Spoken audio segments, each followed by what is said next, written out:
we go. What is going on, midsize truck fans? This is David with All Terrain Nation, and way up north somewhere. I don't know. The Yukon is. Well, who are you? What? Jose. No, it's Tim Pickup Truck Plus SUV Talk. Jose Esterado. Esterado. Esterado. I like that, man. I like that. What is going on, everybody? Today we have a good show. Well, I will say a good show. We hope it's a good show. The two brothers that we're about to bring in are characters unto themselves. Like they are funny. If you watch their channel, which I'm sure you do, Texas Truck Channel, we'll bring them in just a second. But Tim, we just got back from Chicago. Boy, my arms are tired, as that joke would go. Just flew back in, but it's been a week. We got to see all the midsize trucks, basically the whole segment now. I guess besides what Jeep wasn't in Chicago, and but we got to literally sit in everything, get a good feel for what's going on, man. And how was your Chicago? It was good. I can't believe it was just a week ago. I know. It just things travel so fast. But yeah, we did a lot of comparisons and things. There wasn't anything new at the show to really show off, but it's always a good time to like connect with colleagues and have conversations and get into vehicles and check things out. And it's always good perspective too. Like when you can look at a Ford Ranger and then like walk across the aisle and look at a Tacoma and like you go back, you're like, oh yeah, that looks different. And because a lot of times things blend together in your head over the period of time you're reporting on this stuff. Well, it was funny to see like Jill trying to get into the Ranger. I know because y'all in your video you were like, "Hey, this is Jill's first time," and Jill was like looking around like, how do I grab to get in this thing?" Because mid-size trucks are getting tall, man. Yeah, and it's funny because I took some grief in the Ford Ranger video because I said there's no grab handle in the back. People said, "No, that's the one above your head." And then I literally Jill was trying to use that one. It's just always awkward. You're trying to I don't know. It's just a weird thing. And then somebody in the comments said, "Yeah," he goes, "Go ahead and use that for a while. Wait until it gets torn out, then you can't put the bolts back in because you can't. It's in the body panels." And I'm like, "Yeah, I still would like to have some sort of grab handle back to Ford Ranger. I don't want to grab. I grab like the top of the seat, like the head, and like pull myself in. It's awkward." Well, of course, we're doing a lot with the Ranger Raptor. I was surprised. I mean, because it's been a while since me and you were at the launch of it, and that was way back in last April or something when they launched that vehicle. We were at that. So the trucks we saw may not have been completely to spec, but I was surprised. I went to get in the back of the Ranger Raptor, and yeah, once again, there you would have thought there would have been by the door, there'd been a grab handle there or something, because it's an off-road vehicle. Your passengers are going to get sloshed around, and do you expect them to fold that little thing down and hold on that way, or do you do like the one in front? Like I've seen it in common in trucks where they put a little grab handle up by the door jamb there, and seems to work out. But we'll get into more of that. Let's bring in Brian and Craig with the Texas Truck Channel. There's Brian, there's Craig, and if you're listening to this, because I know Tim puts this on his podcast network, Craig looks like he's in a spacecraft right now. His like the Tacoma. I assume that's the Tacoma. No, maybe it's not. It's a Mazda CX-5, and Mazda doesn't make a truck, so this is the closest midsize truck they have. Well, explains why you look like you're in the Dragon spacecraft right now, right? Guys, welcome to the show. We've been watching you guys for quite a while, and of course, you guys seem to kill it. You got your little off-road test that you like to do, and you put anything and everything through your little off-road test, which I love. I want to see a Nissan Leaf. I don't know if y'all have done a Nissan Leaf up the hill or not, but we'll do it. Okay, there we go. But I'm sure everybody watching here has the views you guys get on some of the stuff is ridiculous, man. So I'm sure everybody here knows you. But what brought you guys to doing this, man? You're in Texas, so trucks make sense. But how do two brothers not kill each other trying to do a YouTube channel? How about I'll cover the intro and Craig can cover the not killing part. I think that's more of a challenge for him. Kind of long story short, we still joke that we have day careers because we do outside of this. This is a side hustle. We've joked about wanting to start a YouTube channel for years, right? And we actually, going way back, we had a blog maybe a decade ago that really never got off the ground because we lived in different states and we were traveling a bunch. We just couldn't get it done. Well, fast forward, I travel a bunch for my job. Craig still travels a bunch for his job. But COVID hit and I worked in the exhibit industry. And so all of a sudden your trade shows just stopped. So I looked around, I'm twiddling my thumbs. I'm not at the airport. And I went, you know what? Now's probably the time. And Craig, actually, it's Craig's fault. He jokingly said it at a family dinner, we should start a YouTube channel. And I took that to heart and started one. And basically a month later, he's like, wait, we're doing what? It's like, no, dude, you said we should start one. Started one. Here we are. And that's kind of the short version of how that went. But we're here now. And we've actually, but not everyone realizes this, but we were called Brake Check Show initially because we thought it was an entertaining name. And actually, it was Greg told me from Toyota said, hey, we love your stuff, but we can't find your channel because we type in brake check and we see car crashes. We can't find your channel. I was like, oh man, that's a real SEO problem. We never even considered that. So that's where the simplest version of trucks in Texas came together, to the poetry that is Texas Truck Channel. That's where that came from. And it's been working out since. We had an overnight, basically acknowledgement through the algorithm that, oh yeah, this filter is better. This makes sense. And it's easier to track. So that's pretty much that. And I'll leave the killing part to Craig. Yeah, it's very simple, boys. It takes a lot of restraint on my part to survive, or for Brian to survive us working together at times. I don't know if y'all are older or younger siblings. If you're older, you understand having a younger sibling. If you're a younger sibling, you're on the list too. So be careful. But yeah, no, it's fun. We do. One of these days we'll show some of the behind the scenes arguing at each other. Brian does all the edits, and so he calls me. He goes, "Man, I was editing this video. We got so mad at each other." I was like, "Yeah, we did." And all the time.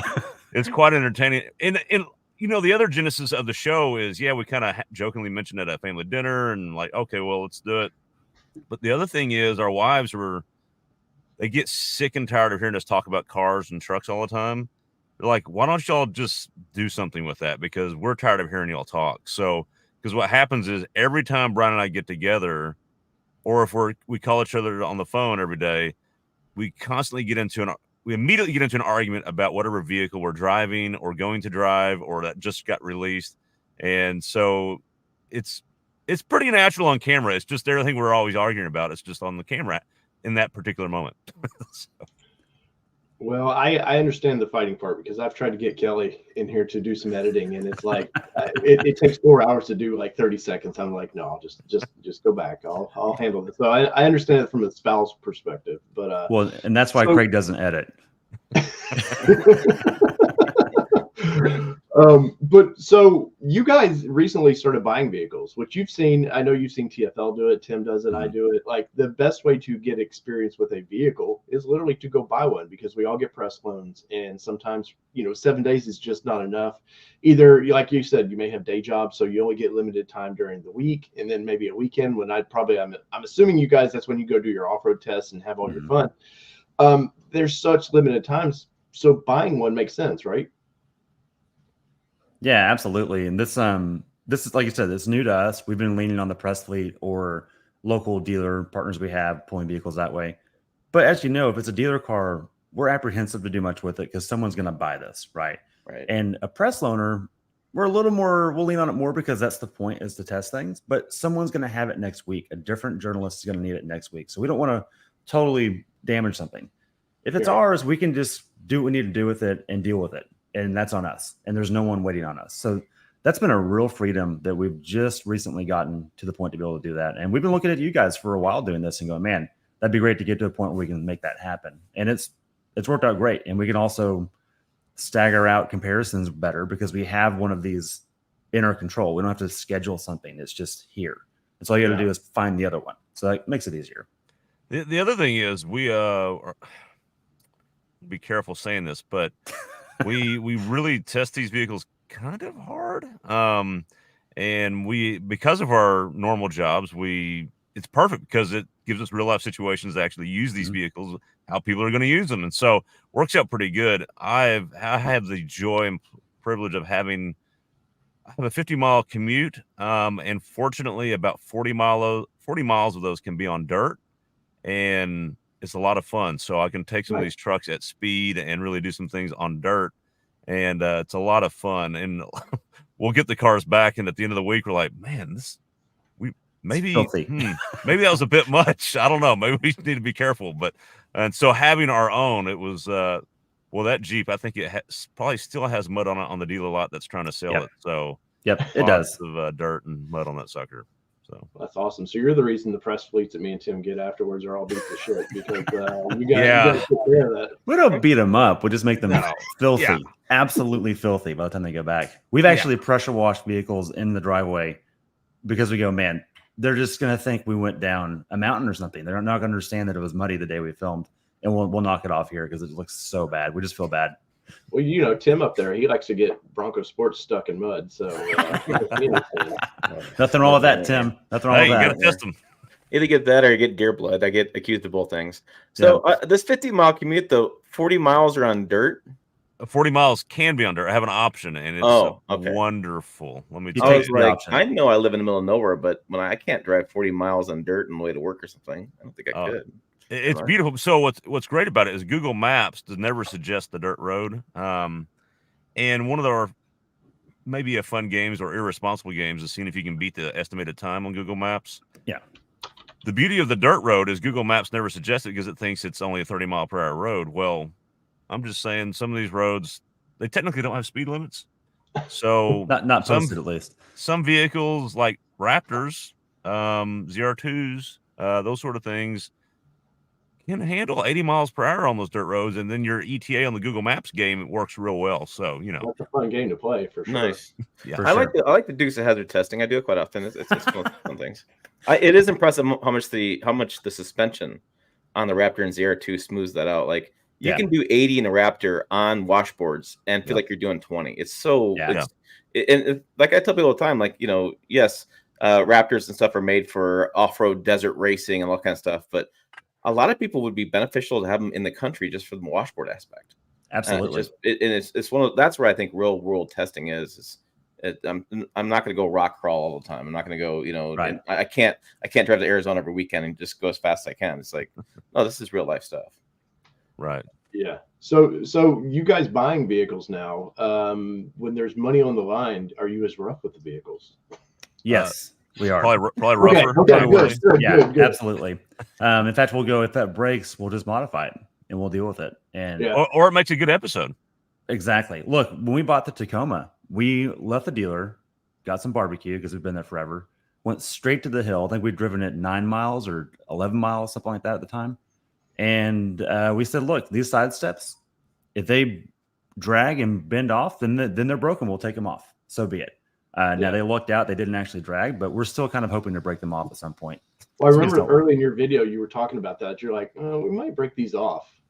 Those steps are terrible. They're awful. I just set a Predator steps for my Tundra, and the same deal, like Craig says, that front step on the driver's side is it's so awkward. I don't know what it is. It's like a couple inches too far forward or something. Exactly. And like so, you have to step on the step and kind of lean back into the seat, and you play this weird dance. Like I have to have full running boards just because 5'7" and all on full size trucks, and that I'd rather have the full running board because at least you can step up and in. But the Tacoma is the same deal like the Canyon and the Colorado. It's a little bit of awkward height. Like, some guys can get in easily. Other guys can't quite get in. The Canyon is tough for me because it's just a touch too tall. And the steps are it's awkward. So then I get on the step and I'm looking above the roof and then I got to sink back down to get into the so I don't know. I don't know there's a right answer, but the mid-sized trucks have gotten bigger. And I think that's something people don't realize. Well, and these off-road flavors are getting taller too, right? So like a normal two-wheel drive, you probably don't need the step, but they're getting tall enough now where it's arguable to have it. Right. Well, and you guys noticed with the Raptor, I was watching y'all's video on that where I think somebody hit their shins into the sand rails that they put on that thing, which I wish that was an option with the Raptor. If they had maybe an East Coast version and a West Coast version, because those are sand rails is all they are. They're steps, but they're made for sand. And East Coast guys, we kind of off-road in mud and rocks. Yeah. And I need more of a rock slider approach, but I was really digging y'all's coverage on that from Chicago, which is, I'm assuming that was the first time for you guys seeing the Raptor. Good, Craig. Did we see it at the state fair? Okay. Yeah, we saw that's right. You guys had a pretty big video at the state fair. That's right. Yeah. But it was the state fair. It was real haphazard, that video. I mean, we barely got to look at it. They had leaf blowers going on and show music. And Tim, you've been there, you know how that goes. And it's just, we actually had to go ask Ford, hey, can you shut the music off for 5 minutes? So you got him to do it. We did later on, but I think that video was compromised. But it was just a challenging. We didn't really get a feel of it. And in Chicago, we actually sat down in it for a minute and got our bearings straight, and it was more cohesive, I think, from our side. And there's nothing like if any of you watching think filming these videos is rough. There's nothing more rough than you get to a show and they have music playing, copyrighted music playing. Yep. I was at SEMA one year, and then suddenly it's LeBron James, and then there's Led Zeppelin in the background. And I understand it because they're trying to build excitement for their booth, but they want people to video content on this stuff and share it, especially journalists. And you're like, what do I do? Do a voiceover on this? This is awful for us. I've done PSAs on Facebook and that. I don't know press group about it. Like, dear auto shows, like if you have a media day, no music. Like, save your. We don't need it for show day. Not media day. For show day. Yeah, absolutely. Yeah. It makes it tough. It also makes throwing in an environment. Here it is. Do what you can. And it's like if you know, I don't memorize press releases personally. It's not a thing I aspire to do. And so you're always going to the fear factor you have is you're going to miss something, and something can be obvious, something big. And so you're like trying to go over detail, trying to explain what you see and your first impressions, but then it's like, oh, I didn't talk about this thing or that unique thing, and somebody in the comments, oh, you missed that piece of it. It's like, the keyboard. Thank you for that. You can hear the keyboard clicking in the background already as you're saying it. Yeah, right. Yeah. And there's nothing like I have video up of Brian going through the Raptor, and there's nothing like you're trying to process it. A lot of times you get 10, 15 minutes with this vehicle before somebody's hounding you, wanting to get on top of you. They want their chance. And you've got all this pressure trying to memorize all the notes, and you guys do a really good job. Like the approach angle that y'all were talking about here in departures was great. And then there's nothing like in the back of your mind going, great, now I've got Madonna playing in the background or something. You're like, they're like, because at the end of the day, we go to these shows because we love vehicles, but it's also a job, and we're here. We can't do it for free. So my favorite one is when somebody walks right in front of your camera. That's the best. Who does that more? Written prep. Written prep will walk right through your shot because they're kind of dicks, it seems to be. My favorite one is that other media will do it, not even at a public show. You're at a media day and there's no awareness of other cameras. And the worst is when they see you and do it anyways. Like an accident's an accident. But they make eye contact and go, I'm going to keep walking this route. Well, there's also the game we play where we're trying to punk your shot. So we'll walk in the background because it's when every time you publish a video, people are like, oh, I spot this guy at 6 minute mark. I spot that guy. Yes. Guess what? Yeah. We all are together. We all hang out with people together. It's funny. I get all the time about TFL. Do you even hang out with those guys? I'm like, how wouldn't I go to the same events they go to? I have the same restaurants they do. I'm at the same shows. I've known those guys for years and years. It's I basically know. Every once in a while, there's something new on YouTube I haven't seen before, or somebody that's different because things are changing. But I basically you see each other all the time. I've seen you guys for a couple of years now. It's you just see them all the time. And when when we try to avoid Tim and Dave at shows, maybe we're getting a break, maybe we're trying to sit there and trying to unwind. No, someone yells over and says, "Hey, Texas, come over here and join us." And we're like, "Oh, okay." So we have to sit down and join y'all. We don't have a choice. We have to interact with y'all. Yeah, of course we know each other. Yeah, the after show shenanigans are always fun. Sure. And that's when you learn your colleagues really well. You get a few drinks in them, you're like, oh, these guys are all right, or you're like, oh, I don't want to be around these guys anymore. Mostly it's Tim over there. It's basically me. I have to ask you a question though, Brian, because I was watching your video and Brian Craig, the video in the Tacoma. You did the 0-60 test, and I thought it was really interesting because you had made the point where you liked the V6 engine. And you were worried about the gearing. The gearing was the concern. Those are 2 gears. So the new turbos better with better gearing. But the look on your face, Brian, you're like, man, this should be faster. And then Craig's like, it was faster. And then you're like, oh yeah, by myself, I was a full second faster. I'm like, Brian, what the hell do you want? And they're like, I just want turbos to be really fast. What the hell, man? Oh man. You want a rocket ship? Well, thank you, Tim. This is great. Thank you. I'm like, were you in mode doing the 0-60? I'm trying to figure this stuff out. First of all, I feel slightly attacked. Second of all, that's okay because I've thought back on this after we did this video the other day, and I've been driving this week, and I've realized that it's not an inspiring powertrain, and that's just the reality of it. But it is objectively better. It is just a better package, and it's the 8-speed gearing, but it's also the mid-range and down low is where the turbo shines, like all small displacement turbos do. And when I do 0-60, I want to hear that in a cams on profile, banging gears sensation. You just don't get that. And this thing sounds kind of rackety. It's kind of like the GM 4-banger. It's not an inspiring sound. It almost sounds like a diesel. It sure does. The direct injection is noisy. Yeah. But it's better. It's way faster in your normal driving. I can pull out in front of that traffic and still get it because it is a second faster to 60. And I think it's faster, probably 15 to 60 relative to the old V6 15 to 60. I think once it's moving, it's notably faster. So do you notice like the turbo dies off at a certain RPM? Like you just like suddenly you're like, oh, here's just the 4-cylinder. Yeah, we do, but not anywhere near as bad as that CX-5 Craig is sitting in. That 2.5 Mazda hits 4,500 and it is done. It is done with turbos. It reminds me of the old when Ford put the 2.3 in the Mustang, and I'd take one out, and it was quick off the line, and then suddenly about 3,500 RPMs, it just was like done. I'm done. Yeah, it's not that bad. I think Craig, you tell me your feedback. I think it's around 5K. You're like, oh, obviously the turbo is not optimized past this. And then it runs out to about 57 or something like that. But it's not like a brick wall. It's not that bad. Yeah, but nobody buys one. Go ahead, Greg. Basically, Brian, this is one of our arguments we do have on almost every video and every car, is he gets in every car and he immediately goes to kill mode and thinks it should be some sort of a track car or rally car or a drift car. And I'm like, Brian, it's a CX-5. It's a family SUV.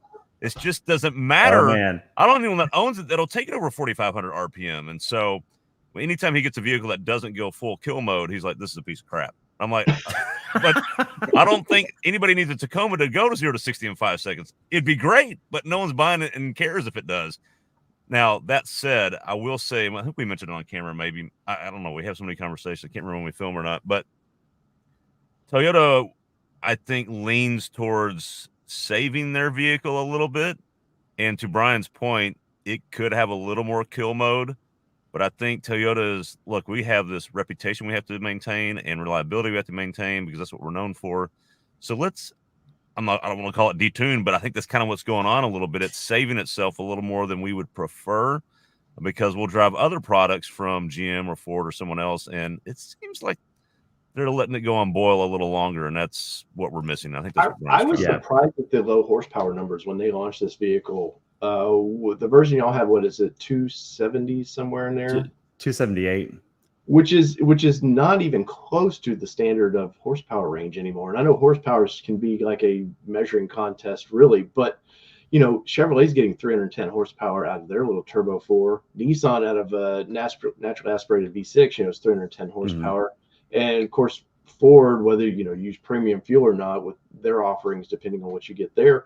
But I was amazed that they did not come a little closer to that 300 mark. And obviously, when you get the hybrid, we know what that's 330 something there, which is a drastic difference. But you would have thought, maybe you're right, maybe they are saving this for just reliability.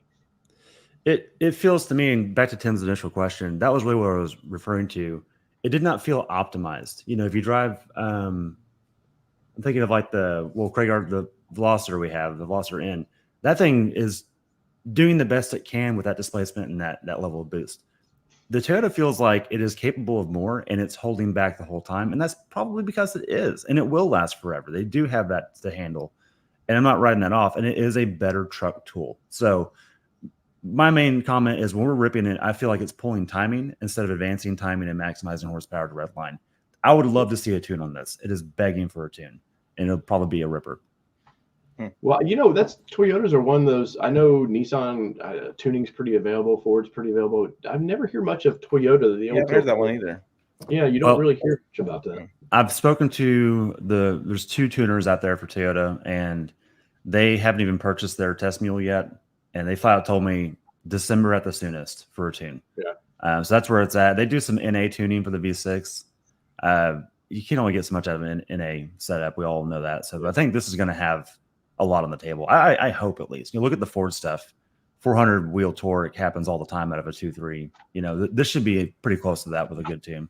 The other thing that's really interesting, I think, with the brands is the owners have such a different expectation of what they want out of them. So a Ford or a GM owner, they're really more in a hot rod mindset. They're not thinking about long-term reliability. They just want it to go, and they're not afraid to do things with the vehicle. Whereas a Toyota person's like, man, I want this thing. I want to pass this to my great-great-grandkid. So there's a little bit different mindset. I want to save this thing. perfect example of that is we posted this video in the forums, in the mud forums, and I hate mud.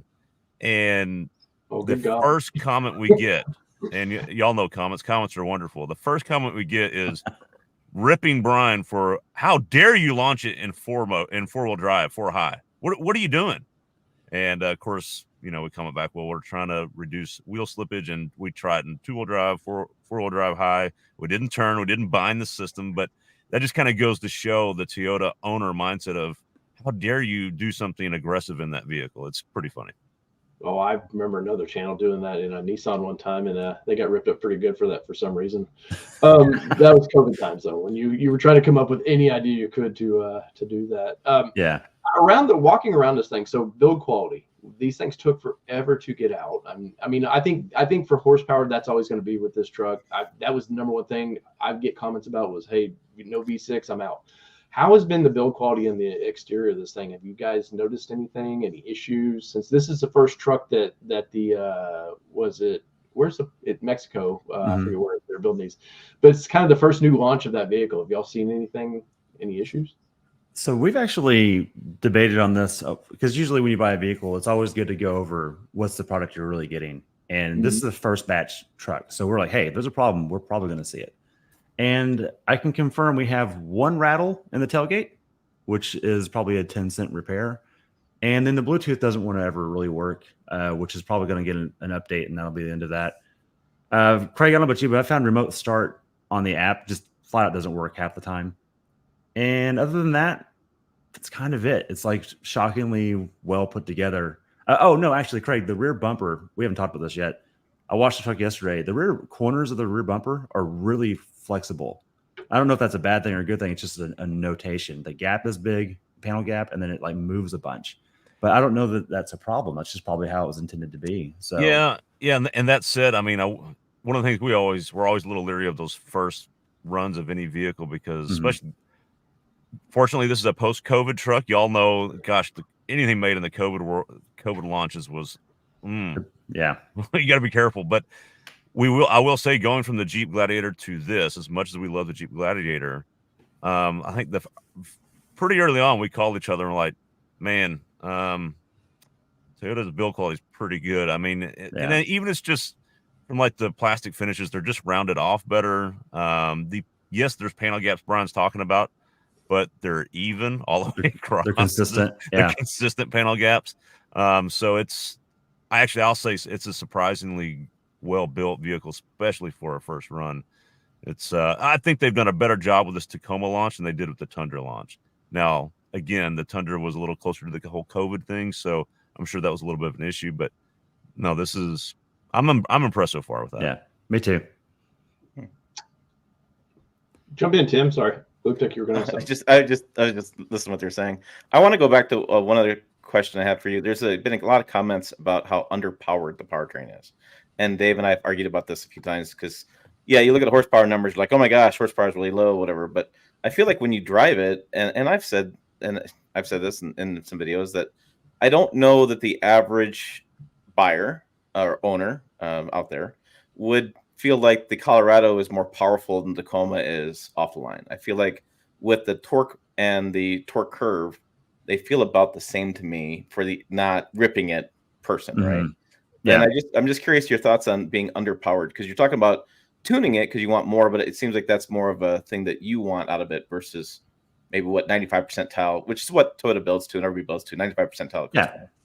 No, you're completely right, Tim. Like the average consumer, the sensation between the GM and the Toyota is very similar, right? They're the same category of motor, same number of gears. The transmission is more refined in the Toyota. I think overall the whole package is more refined. But again, that's what I was trying to say earlier, is when I'm driving around town, it's totally potent, it's totally capable. And unless you're doing a 0-60 run like an idiot on YouTube, it's fine. There's nothing to complain about.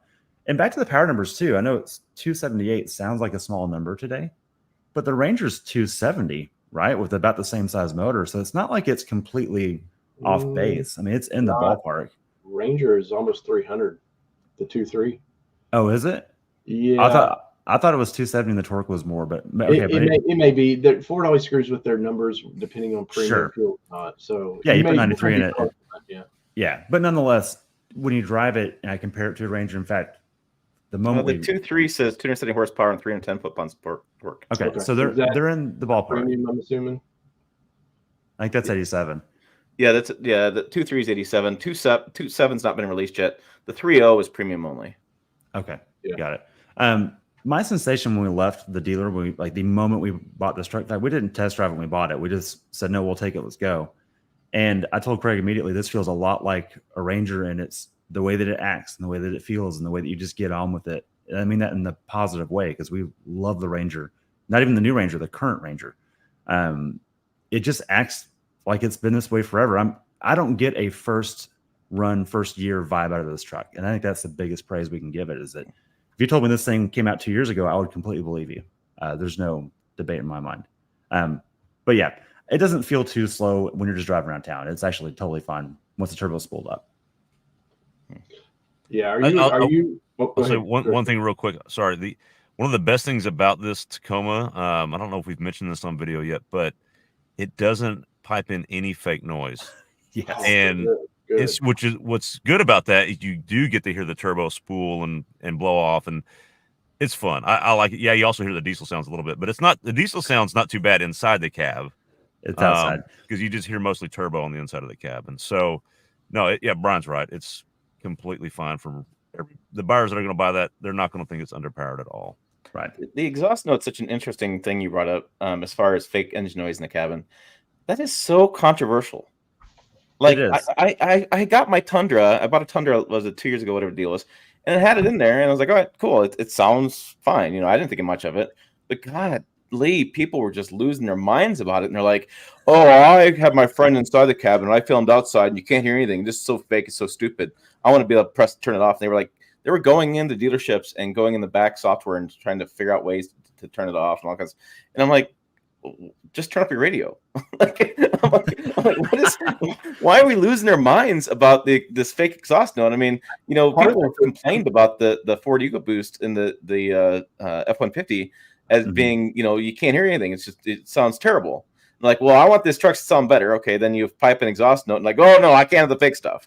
Yeah. Well, hold on a minute. Well, we got a small engine, only puts out so much noise. What do you guys want here out of this? Well, I think the biggest part with that was when Ford started doing that early on. Some of these companies, they went from a V8, they kept a V8 sound in the cabin, which you're not processing. This is not what it sounds like.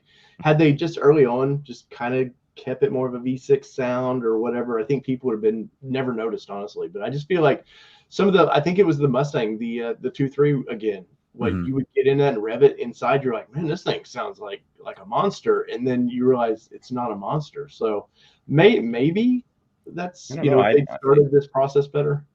Yeah, it's the whole lipstick on a pig scenario. I think people are just like, but why does it need to sound like a V8 when it is a V6? There's that crowd too. At the end of the day, I feel so bad for Toyota and Ford and everyone else. They just can't win, right? Because they've gone to what is, at least on paper and functionally, more capable platforms, more flexible platforms with twin turbo V6s and things like that. And the V8 crowd will just never be okay with that. It'll never be enough, no matter what, even though it gets better mileage and it probably tows more and all that different stuff. I get it. I would love to have a volume button on it. Like, if we're going to do fake noise, like, can it sound like a panda? Can it sound like, a horse galloping? Can it be quiet? Can you just turn it off? Use the Canva system and give you options if you're going to do that, I think. Yeah. What has been the one thing about this truck that might sway you from buying it again? Ooh. Oh, I know. I'll jump Craig on knows this one. There's one thing. It's my biggest hang up with it. I'm not saying it would prevent me from buying it, but the biggest problem and most disappointing thing is the rear seat legroom. I would just be honest. It's a shame that it's that tight. It should be more. Not that it was really great in the previous model. Yes, they fixed the front row, but the back row is still terrible. And I say that because we've been in the Colorado and the Ranger and the Gladiator. They all have more room that you can actually put an adult in and go to lunch. I would not want to take an adult to lunch in the Tacoma because I know it would be way too tight for them, and it's a little bit of a penalty box back there. Versus a Ranger or Gladiator, I would have no problem putting an adult back there and going to lunch. Do y'all think that some of that is Toyota trying to keep the overall measurements similar to the previous version? Because each one of these midsize trucks just keep getting bigger and bigger. And we look at the Ranger, or we were all in Chicago, see the new ZR2. Those are almost full size trucks from when I was a kid in the 70s. Like those are big trucks now. Do you think Toyota's really fighting this? Hey, we want to keep this segment. It's a small truck. If people want the big truck, buy the Tundra. It's 210 inches. Yeah. It's a little over 17 foot long. That's the measurement that Chevy uses, that Ford uses, that Toyota uses, that Nissan uses, that Honda uses. That's all those mid-size. Right. Well, it fits in the garage. That's the compromise. So the Gladiator is the only truck that actually doesn't fit in the garage. It's actually longer than 18 foot. And the Gladiator has the most legroom. I have a whole chart on the website about it.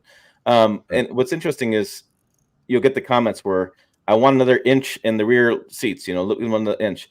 And then the next guy goes, I'm another foot in the bed. I want more. And it's like, well, look, you have 210 inches, right? So either you get another inch here and another in the back. What I found interesting about the conversation about the rear seats was twofold. First of all, the TRD Pro is useless with the seat in there. Yeah. There is no second row, no crew cab. And also the Tundra extended cab is awful, like absolutely awful rear seat legroom. I can't even sit behind myself in the extended cab Tundra. It's that bad. Oh, dang. And so I think Toyota's making the front seats deeper, which is causing some issues. They're not slim. They're thicker seats for whatever reason. It seems like that way on the Tundra and Tacoma, but it's definitely for both trucks. The rear legroom is not a priority for them. I almost feel like with those, like I've seen people do it in Colorado, they just do a rear seat delete. They just take the seats out and use storage. Yeah, and I think that's probably because Craig brings us up every week. I wish that seat had more room. I think that the reason why I buy the 4-door Tacoma is probably just for storage. You take that seat out and you just deal with the space that you have there. To your point, Tim, the current generation Tundra and Tacoma, the front row ergonomics are wildly better for someone of my build than the previous versions of both. So the front row is like a zero complaint zone for me. The back is. To Craig's point, though, I wish someone from Honda would have been pulled in to do the packaging on the rear seat, because Ranger's using the same footprint and they have room. Colorado's using the same footprint and they have room, and they're all comfortable up front as well. The compromise could be a little better on packaging to make the rear seat just more functional. That's all. Now, from the front seat and having little kids, I don't complain about it. They just kick me in the seat and I deal with it. It's not a problem for me. But you, like Craig said, you're not going to put 4 adults in there and go to lunch. It's too much of it if you don't have to. That's all. Yeah, do you think that's why maybe Toyota brought their extra cab out? Was like, well, we know, we want to give everybody bed options anyways, which I commend. Toyota, out of all of them, is giving us options. Now, the only thing they're not giving options on is motor wise. Where Ford's giving you 2 options. I wish Chevrolet would. That's a whole nother story, but at least they're giving you some options where the other brands doesn't. You can get the manual transmission, you can get the long bed, and I think manual transmission and long bed were the one things that I heard from before this truck launched that it better have, or really people were going to throw their hands up in arms. And Toyota, they did it. They kept some things in there, and seems like they're able to do some stuff, because when you sell over 200,000 trucks a year and your next competitor doesn't reach 100,000, you can try things, and maybe the extra cab, as they call it, are for those people that go, I don't have kids, so screw it. Give me just a little more room or seat room, and I can throw something back there. Well, it's really interesting too, because Toyota's known as a company that doesn't give a lot of options. Right. So all of a sudden they're like, here's some choices. We're like, wait, what? Who are you again? Like, we get choices? Now, you can't order that truck with the choices you want. There's no ordering process with Toyotas. You have to find a dealer lot. You have to go for that. So I want to go back to when you got this truck. Did you reach out to the local dealer to get it? Did you have it spec'd out? Did it show up? I mean, how were you trying to shop for it? So we were working with Toyota to try and source a manual TRD off-road. And basically that's going to be another month or 2 until those are actually coming out. And like you just mentioned, you can't spec a Toyota. It's allocated and it's kind of there. You can try and get your name on a list of the dealer. This is, pains to say this, but I got to give all this credit to Craig. He reached out to every dealer within 100 miles and said, hey, if something comes up, call us. And this was, 3 weeks ago? We were doing a car swap in the middle of the week, and Craig says, hey, by the way, this dealer down the road has one. and we just made it happen the next day. Went in there and haggle it out. Of course, because we're going in just off the street, first thing they say is it's 5,000 over, even though we called them and they said, no, it's MSRP. Of course, it's the game that happens with cars. It's the worst part for consumers, I think, which is really unfortunate for brands because they're not trying to do that, but it happens. Of course, we walked out with a very good trade on the Gladiator and then also an MSRP on the truck. So no, we didn't spec it, Tim. We ended up with these Predator steps and all that stuff that we didn't want because it was just what was on the truck and was there. So, but we looked out to get it, and in credit to this dealer, they did work to get a sale that day or the day after, and we played the game and it worked out. That's really what happened there, and a lot of luck. What do you think about the pricing of this truck? Off-road, that was the next big speculation of where are they going to be, and then people flip out. I've seen on the forums, people flipping out about the prices of trucks. You're like, well, if Chevrolet gets this price, do you think Toyotas are going to be like, nah, let's stay $10,000 cheaper just because we like our customers? They follow the industry path, and unfortunately, what was this, like 48,000, I think, for the retail of this truck? It was 47, but that was with $2,000 worth of accessories that we wouldn't have gotten, and I think most people probably wouldn't get it either. So I'm going to call it. It can be had for 45, I think. If you take your time, and a manual will be less than that. It would have been 42-ish. Look, here's my logic on this, and Craig, chime in, please, on this. The next closest, I'm going to just go to Colorado. Let's pick Colorado as an example, because that's another new platform. It's not an old architecture. It's not a legacy platform. It's a new one. $40,000 gets you a Trail Boss, which I think is the most comparable thing to this TRD off-road that we have. Has a locker of some sort, has ground clearance, wider track width, a decently tall tire. But it feels about $7,000 less nice when you get to the interior. And I feel like for me, if I was actually buying this for me, not for the show, I'd probably go find a 45K Tacoma or 42K Tacoma and wait for it. So I don't think the pricing is off base. Because we all know if you option up a Trail Boss, it's going to get up there too. They're all in the same neighborhood. The reality is the whole market is shifted up. And now the car market's correcting a little bit, and you're starting to see a little give and take on some stuff. And it's just inflation, man. It's hard to blame a brand for that. So the next obvious question for you guys is, you guys are seeing a variety of Tacomas on YouTube now. Mm-hmm. I think everybody's got the same trim you have and the same batch. Yeah. So I mean, how much can that's always the issue people understand, is there's a lot of competition when you buy these trucks, right? And I've been in competition with people, and I don't know, I feel like I do pretty well with what I do with my channel and my viewpoint. But I mean, does it cause stress thinking about, hey, we have these videos out because everybody else is doing the same videos, or that we're trying to find a unique way to do something nobody else has done? I mean, there's a lot of stress involved in that. And car payments are coming up. Yeah, I did the math yesterday. We've made the first payment. That's the good news off of its videos. So, so month one is covered. I'll kind of lean to Craig on this, but the Jeep we had no stress on because we bought it 10K under MSRP. We just had such a deal. We traded it in and made a couple grand. It was just cool. Zero stress. We threw miles on that thing. We drove that thing everywhere. This I feel a little different about because it's not really being sold over MSRP in volume. And it's, by the time we're done with it, it's going to be the first batch that needs to get traded in, so it's a reality. We may lose on this, and I think that's part of it. But what do you think, Craig? I'm not too concerned because it is a Toyota, and because of the resale and the new vehicle and the specs we got, I think we're going to be okay.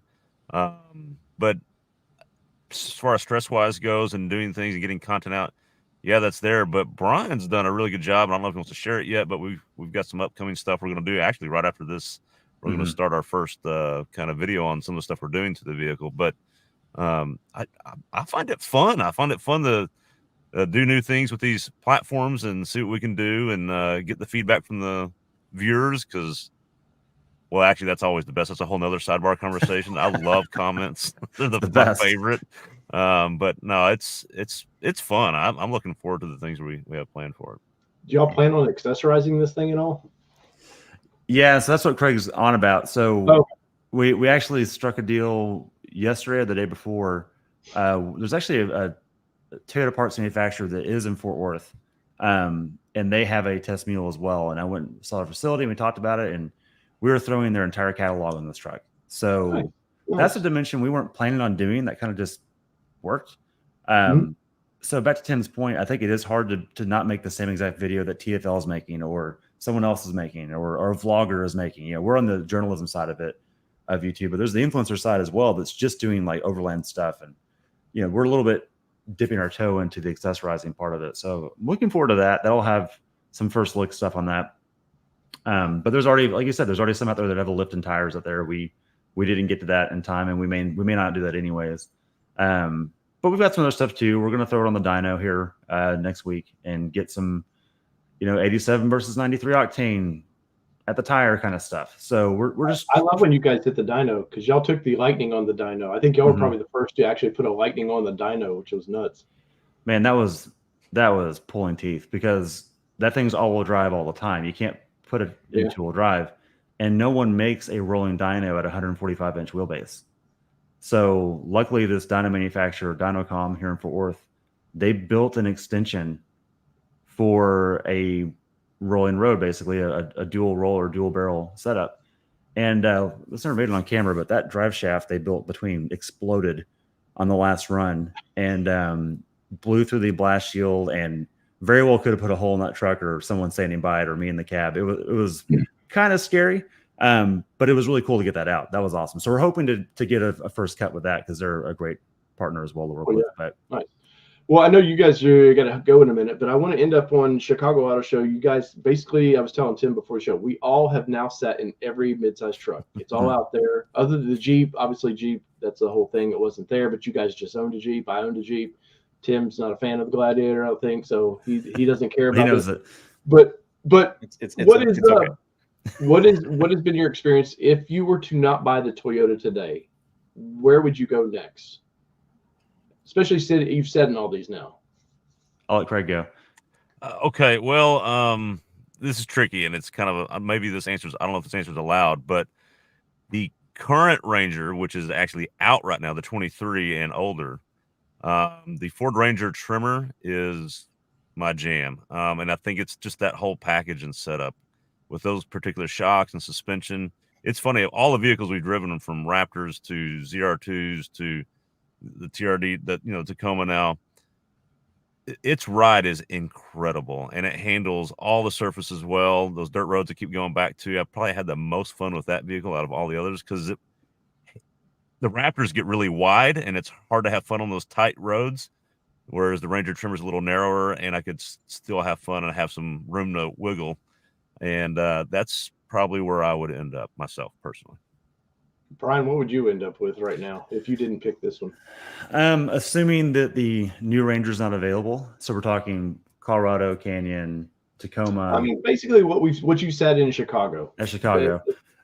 Man, this sounds probably the dweebiest of answers because I really can't afford a Ranger Raptor. I'm going to leave that off. That's not a feasible thing for my budget.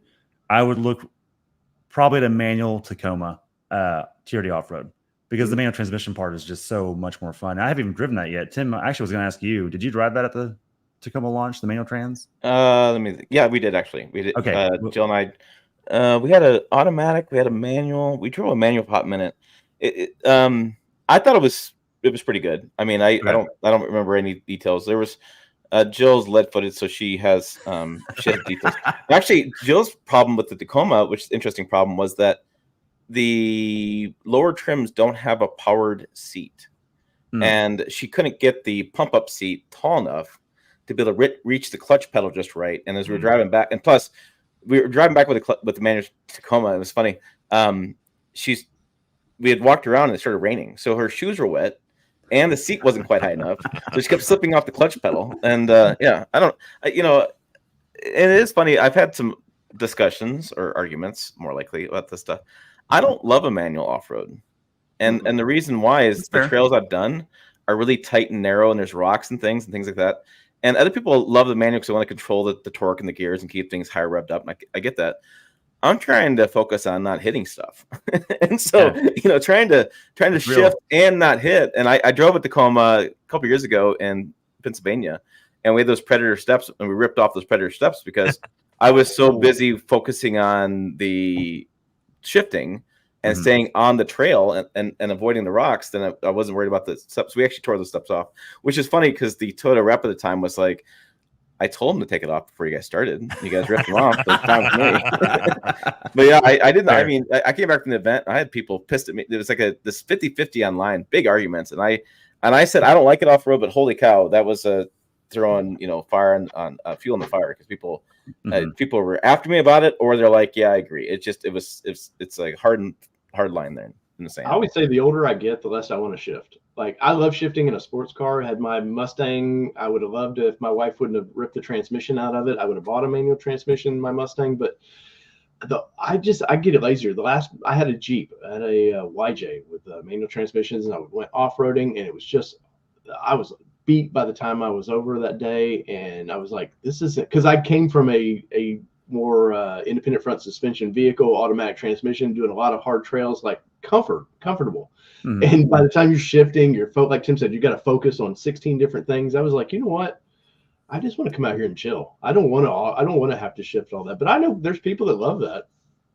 That's a fair argument. I mean, to me, the manual transmission thing isn't just about off-road, because you're right, that is a lot more complicated. It's like, working at a semi high-low transmission where just going on off a trail. I get that. But I'm going to daily this thing 95% of the time. And I'm a complete idiot, and I want to roll my own gears, and that's pretty much what it is. And I want to drift it as much as I can, and keep the turbo on spool, and not let that's the problem with the auto and the Toyota. Your control over gearing is highly limited, and that's my only complaint with the powertrain is you can't go, I'm going to hold a gear and stay on that number. It just kind of does what it wants no matter what. So that's kind of what it is. But I hear you. For most people, the auto, and honestly, my wife doesn't want to drive them, so realistically, the auto is a good thing for me. I'm just, if I have the option, I'm going to go for that. Well, people want to feel connected when they drive. Sure. Dave, Tim, what are y'all's choices? Yeah. It's funny for me. I guess I'll start this. Is that the more time I spend when I GM trucks, the more time I spend with the GM trucks, the less impressed I am. It's one of those things. It's like when I went to the press launch and I drove it, I was like, I really liked a lot of stuff they'd done. A lot of things made sense to me. And then I took a Trail Boss hunting, and I was like, no lights, and it was just, I couldn't turn lights. The headlight switch. It's funny, people make a lot of comments about that wasn't my complaint. My complaint was the lights kept turning on automatically, and I'd even do them off, and they could pop on, and I was like, just stop. And so even if I sat there, it seemed like they would reset itself, and that was really annoying. And then the thing that surprised me was there's no LED lights in the bed, which is something you guys pointed out. Tacoma, the Colorado has no LED lights; they just have that one chisel lamp. Well, when you're getting dressed in the dark, like I don't want the chisel lamp lighting up the entire bed. I just want the lights in the bed kind of light up. So I had to take a lantern with me when I was hunting.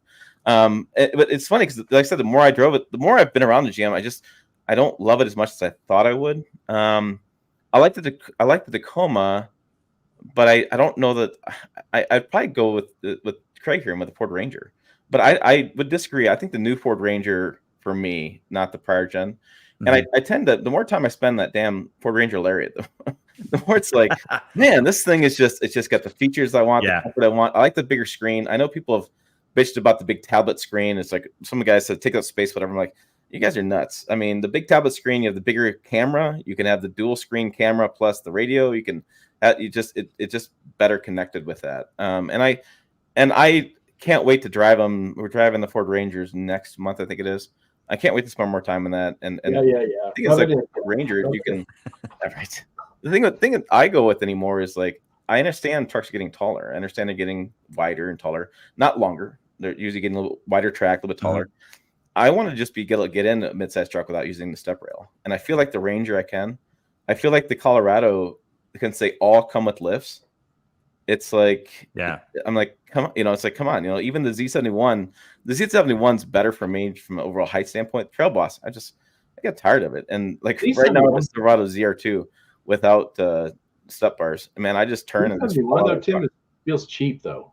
Like if you put a Z71, which next to the Ranger Lariat, they should be kind of side by sides, and it's night and day difference. Like, it's really surprising. I mean, I was surprised, and the more I drove the Colorado, the more that thing to realize that I didn't experience before was it is that direct injection, that pinging. Oh, and sure. I was sitting there idling, waiting for the sun to come up a little bit, And my God, that drive me nuts. It's like I just wanted to take a big piece of foam and just throw it right on top of the engine and close the hood. Like, No and kidding. I didn't have any hood insulation in the one I had, and I'm like, that's a big miss. Like, you guys talk about hearing the engines, and I tell you what, that pinging, nails on a chalkboard after a while. It's The not a trouble good is- sound. No, it's not. It's noisy. And then we had the GMC version, Denali, and it was silent because it had an engine cover. I'm like, so my take on the GM twins, especially the lower end Chevy version, the accountants won. They didn't do engine covers. They didn't do light switches. They didn't do, it's like they fought to see how cheaply they could produce something rather than meet the objective. You what? Ford does that as well. If you look under Sure. the XL and XLT, there's no sound deadening. No, But the engine covers, which Bronco guys bitch to like crazy about. Like, where's my cover? I'm like, I don't get under this hood all the time looking for covers, but it may reduce sound, I guess. It's a sound thing, and I'm bitching about Bronco not making a roof that's quiet still. So Ford has their own stuff, but you do get light switches and simple stuff like that. Like when designers and accountants get cute, the end user loses, and that's what happened with the Chevy stuff in some ways. They're still great trucks. And GM's notorious for accountants ruling production of a vehicle badly. Yeah, no, I think the Ford Ranger's done really well. I think it's much better than I anticipate. The more time I spend with it, like I said, I want to spend even more time with it. What I think is interesting is somebody brought up Nissan Frontier in the comments because it's naturally aspirated. Mm-hmm. The Frontier does all right with the engine. It's kind of surprising with the naturally V8 that does as well as some of the turbos do. But you talk about cheap. Holy cow! Wow, it's like what I think Craig said this in the video where he's like, "Oh, this volume button is the same as been like 1998 Toyotas, like the same deal. You can't get a tuner button, you get a volume nut." And I'm like, "Have you been in Nissan? Nissan's got the same damn buttons for things in the full size trucks, mid size trucks, all the way down to like the Leaf and stuff." No, it's the same sound system in every vehicle they do. It's the same look. Everything's the same. At least Ford like gives you some options. Every car is slightly different, a little personality. No, Nissan is the king of. We get one, and that's it. You get a truck for them, you get a car for them. And I love the Frontier. I've done a lot of time in Frontiers. But you're right, Tim. Like it's like, well, we got these leftover Titan parts. Let's just cram it down into this little truck and be done with it. Okay, before we exit, I've changed my answer. It's Frontier hard body, just because the wheels. Let's get it out of the way. Yeah. Let's get the wheels, and that'll be the winning vehicle of the segment. There you go. Brian, I didn't like those wheels when they debuted, and I remember that truck very, very fondly. I want to answer that. I think GMC for me, the AT4X is probably my favorite truck out of all of it. I love the design of that truck. The one they had in Chicago was a real pretty red. Like Tim said, there's a couple things like the light switch. That's just dumb. Just put a light switch back in it. But the lack for me, GM's the 4-cylinder, the only option that kills it for me. I always want the most horsepower, and that's why Ranger Raptor is appealing to me. Sure. I don't need to tow 16,000 pounds in a little truck, so that 5,000 pound range doesn't bother me. But it's the horsepower, and in 400 horsepower in a mid-sized truck, I'm going to be jealous of Tim next couple weeks when he gets to no joke play around with the truck, and I don't. But mine's weeks away. So. Yeah, I don't know. It's interesting, to me. I've said this with the Ford transmission. So the Ford 10-speed transmission is just a mess. It's a learning transmission, and people just they just mess it up. And I've always said the biggest problem with that is because when you buy a new truck, you hot dog it for the first couple weeks. Hey, buddies, come over, check this out. You hot dog. And then all of a sudden, you start driving normally. Transmission is like, what the hell? What are you doing here? Like, we need to go fast. I'm gonna go fast. And then it's like, then they have to go in and have to reflash because the software is all messed up. And I don't know. I don't get. I get driving cars fast, but it's argument I've had with people about EVs and how fast they are. Well, I always have stuff in bed of my truck. And what happens? You go fast. It goes against the tailgate, like wham, and you're like, oh yeah, I forgot that was back there, right? I mean, that's always what happens. And so I'm like, I don't need the horsepower. Are you saying aluminum tailgates can't handle a big chain sitting in the back of the vehicle when you take off? Sounds like a Chevy commercial. Apparently, that red toolbox needs to come back out. Right. Well, guys, if you haven't yet, here's a Texas Truck Channel. I appreciate Brian and Craig being on here. It was great to see you guys in Chicago as well. And I'll definitely be watching for your updates because as someone, I wanted to buy the new Taco, but it was just like so many trucks, so many cars debuting at this time. I was like, I'm going to choose the Raptor. And but I'm happy that you guys are doing well with that vehicle. Anything coming up that you want to kind of pump out there and tell people to come watch? I think mostly the updates for the truck and the full catalog from the company we're working with is Cali Raised Off-Road and LED. They do Tacoma parts. That's going to be awesome. That's something new for us, and we're going to put literally everything on it. So we're looking forward to that. I also want to congratulate you on your Ranger Raptor. That's freaking exciting. Good choice. Maybe I'll drive it down for Tawa. Do that, please. We'll do some head-to-head with that. We'll get him on in the air for sure. We'll have that same track. So, Nice. But yeah, thanks for having us. That's what I want to say. Thanks for having us. It's been fun. Yeah, definitely want to bring you guys back. Once again, go over to, if you haven't yet, Texas Truck Channel. Not brake check. Don't brake check them. Nope. And keep an eye on what they're doing, because you guys do a little bit of everything. Clearly, your Eric Craig's in a Mazda, which is odd, but I would say the pink cord he has is more odd than the Mazda. It's on brand. It is kind of unique. I appreciate it. He's manly enough to pull it off. That's right. Well, guys, there's no easy way to do this, so I'll just pull you out. I want to finish up with Tim, but thanks once again for coming on. Thanks, Thank guys. you. Appreciate it. Later, guys. Later. There we go, Tim. Interesting to hear some of their owners' take. It's weird to say owners because usually journalists don't buy the vehicles, but I really think that's the way. If you really want to give your audience the best overall experience of here's what it's like, anybody can go do 0-60s. Well, they were talking about that, but in 2 months, do they have this vehicle and like, damn it, this fender fell off, or real world perspective on that. Yeah, and I know from my personal experience, I learn a lot more about the vehicle living in it every day. I mean, you just do. You just, especially driving at night, driving in the rain, driving in the snow, driving different conditions. You spend more time, and eventually you just learn a lot more about it. And it's actually really useful when you go to do comparisons, because you've owned those vehicles, you've driven different trims of it. Like the Silverado ZR2 I have outside, same Duramax diesel engine I had last year for a year, right? So I can speak to the engine at a higher level than I could a year ago because I've lived with it. So you do learn that stuff. I want to give a quick. I'm going to see what I do it. Let's see. Can you put Kevin Nick's comment up on the screen? Any of his comments, or Ken Nick's, excuse me.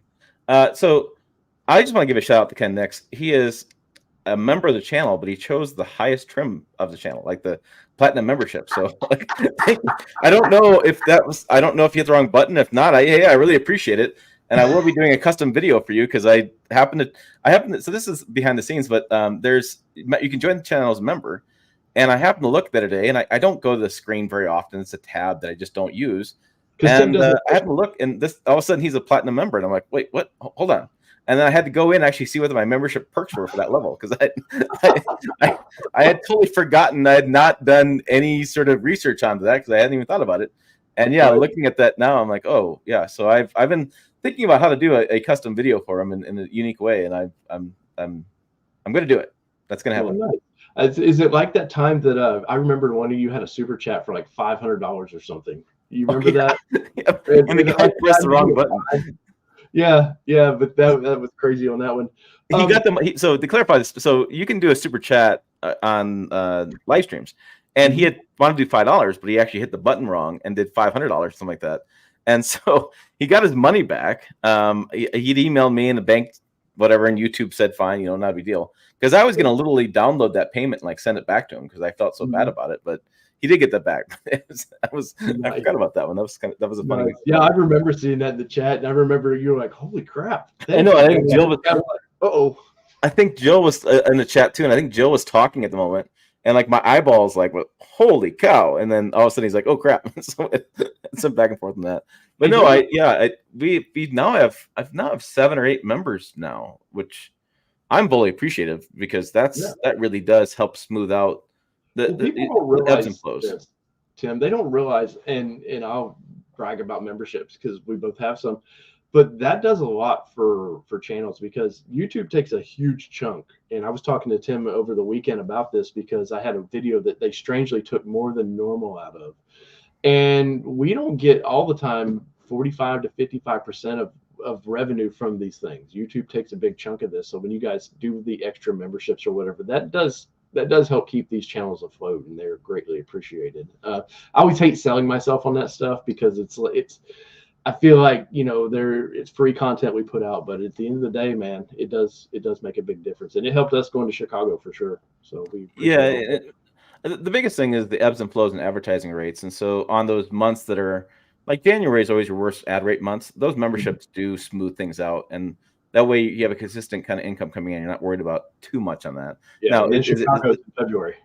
Right. It's not like 50% of the channel revenue. It's like, 3 or 4, not even 3%, maybe a percent or two, but it does help. So I haven't seen Ken Nix on a live stream, and I hope he's still around, and he hasn't commented, so maybe he left. But I had to shout it out to that because I had noticed it, and I was like, holy cow! So thank you for that.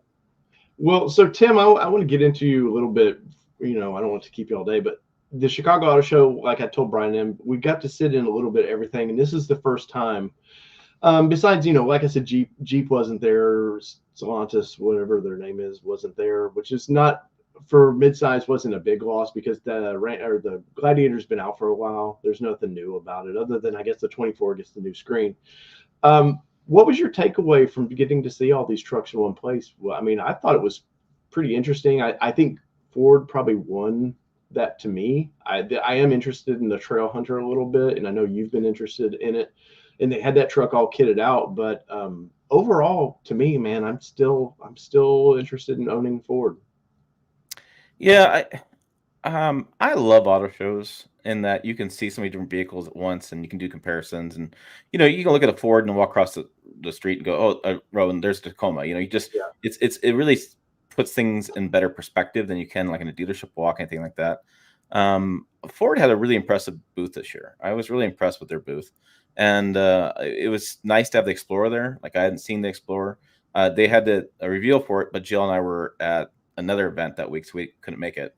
But yeah, it was good to see that stuff there. It's good to see the mid-sized trucks there. I always I wish there was always more trims. That's the thing. People are like, well, I did the Colorado Trail Boss versus ZR2 or something like that. And it's like, well, that's all they had. Like that, they had those two models. Which is unfortunate.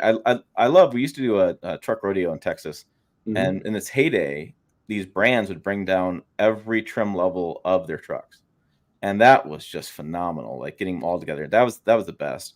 But it is, and things really stand out to you differently, right? So when you walk around the show, you're like, and we look at a Ford Ranger, like, oh, I like the interior layout like this. You go to Tacoma, you're like, oh, I like these features here, I like this here, and they're like, wait, the Tacoma bed looks like it's smaller. And you go back with look at the Ford Ranger bed. I mean, you really put things in perspective, and you really get to see things in a different way. And I walked away thinking Ford had done a knockout job with that.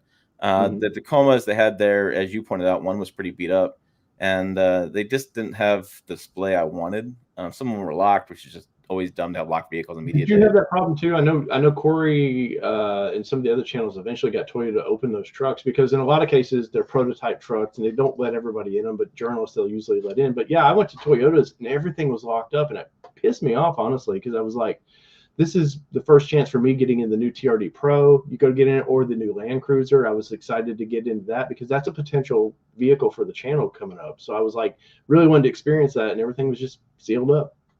Yeah, and you can ask, and it's just kind of a pain in the butt. It's my bitch about media days. Everything should be unlocked, and there should be no music. Those are my two things, and it doesn't always happen. But Chicago is always a great show because it's really relaxed. You get walk around and see stuff. The other shows are really kind of busy and chaotic, and you don't get the same kind of experience. And like I said, even though we can't drive them, it's great just to see the interior and do interior comparisons. I wish I would have done more cross-brand stuff. I did brand to brand, but every year you go, you make a different game plan. You're like, all right, I'll try this year. Next year I'll try that. But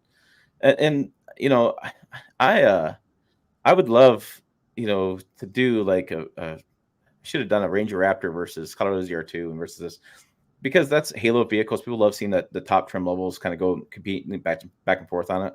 Right. But it is chaotic when you're trying to film and you're trying to remember all your stats and this approach angle, that horsepower number, and I don't have the memory for that anymore. I need to actually, I should really just start creating cheat sheets. I should do a lot more show prep is what probably I should be doing. Get more cheat sheets and stuff because those numbers do matter and it shows you more that you know what you're talking about when you start doing that stuff. Yeah, the display for Toyota too, that orange, and then we had that kind of two Terra vehicles sitting there, or three Terra. Like I was like, they blended in, and for video perspective, it's just like, oh man, it's oversaturated. Yeah, it's it's interesting with those colors is I remember when the some of the greens were coming, or not the greens, the desert tans were coming out. It was like a popular trend a couple years ago. Everybody was doing the desert tan color. In an auto show, they look terrible. Outside, they look awesome, right? And so that's the other problem too, is the lighting sometimes doesn't work to your benefit because it doesn't show the vehicle off as well as it is in natural light.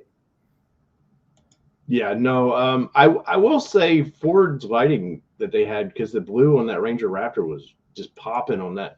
And there are certain colors for video that do definitely work better. Reds and stuff to me work great, but the Terra, I'm kind of over that color. And I know Toyota just launched that color, but I'm like, it was kind of, we saw it in Texas last year. And it was interesting, especially in the sun. There's definitely, like you were saying, there's definitely a different vibe to it. But I'm like, I don't know, man. I'm so used to Toyota having some fun colors. Like the lime green to me, it's not for everybody. But to see that on the old Tacos is great. You know, TRD John had one, and that color to me on that truck just looks great. So the Terra I was kind of bummed about, especially like I've seen a few now on 4Runner, and 4Runner in general is just like, quit giving, just make a black, white, and silver one right now. You're killing it anyway. So just, we don't need all the fun colors. What was your thought of the Land Cruiser? I know this is sort of it's mid-sized truck platform.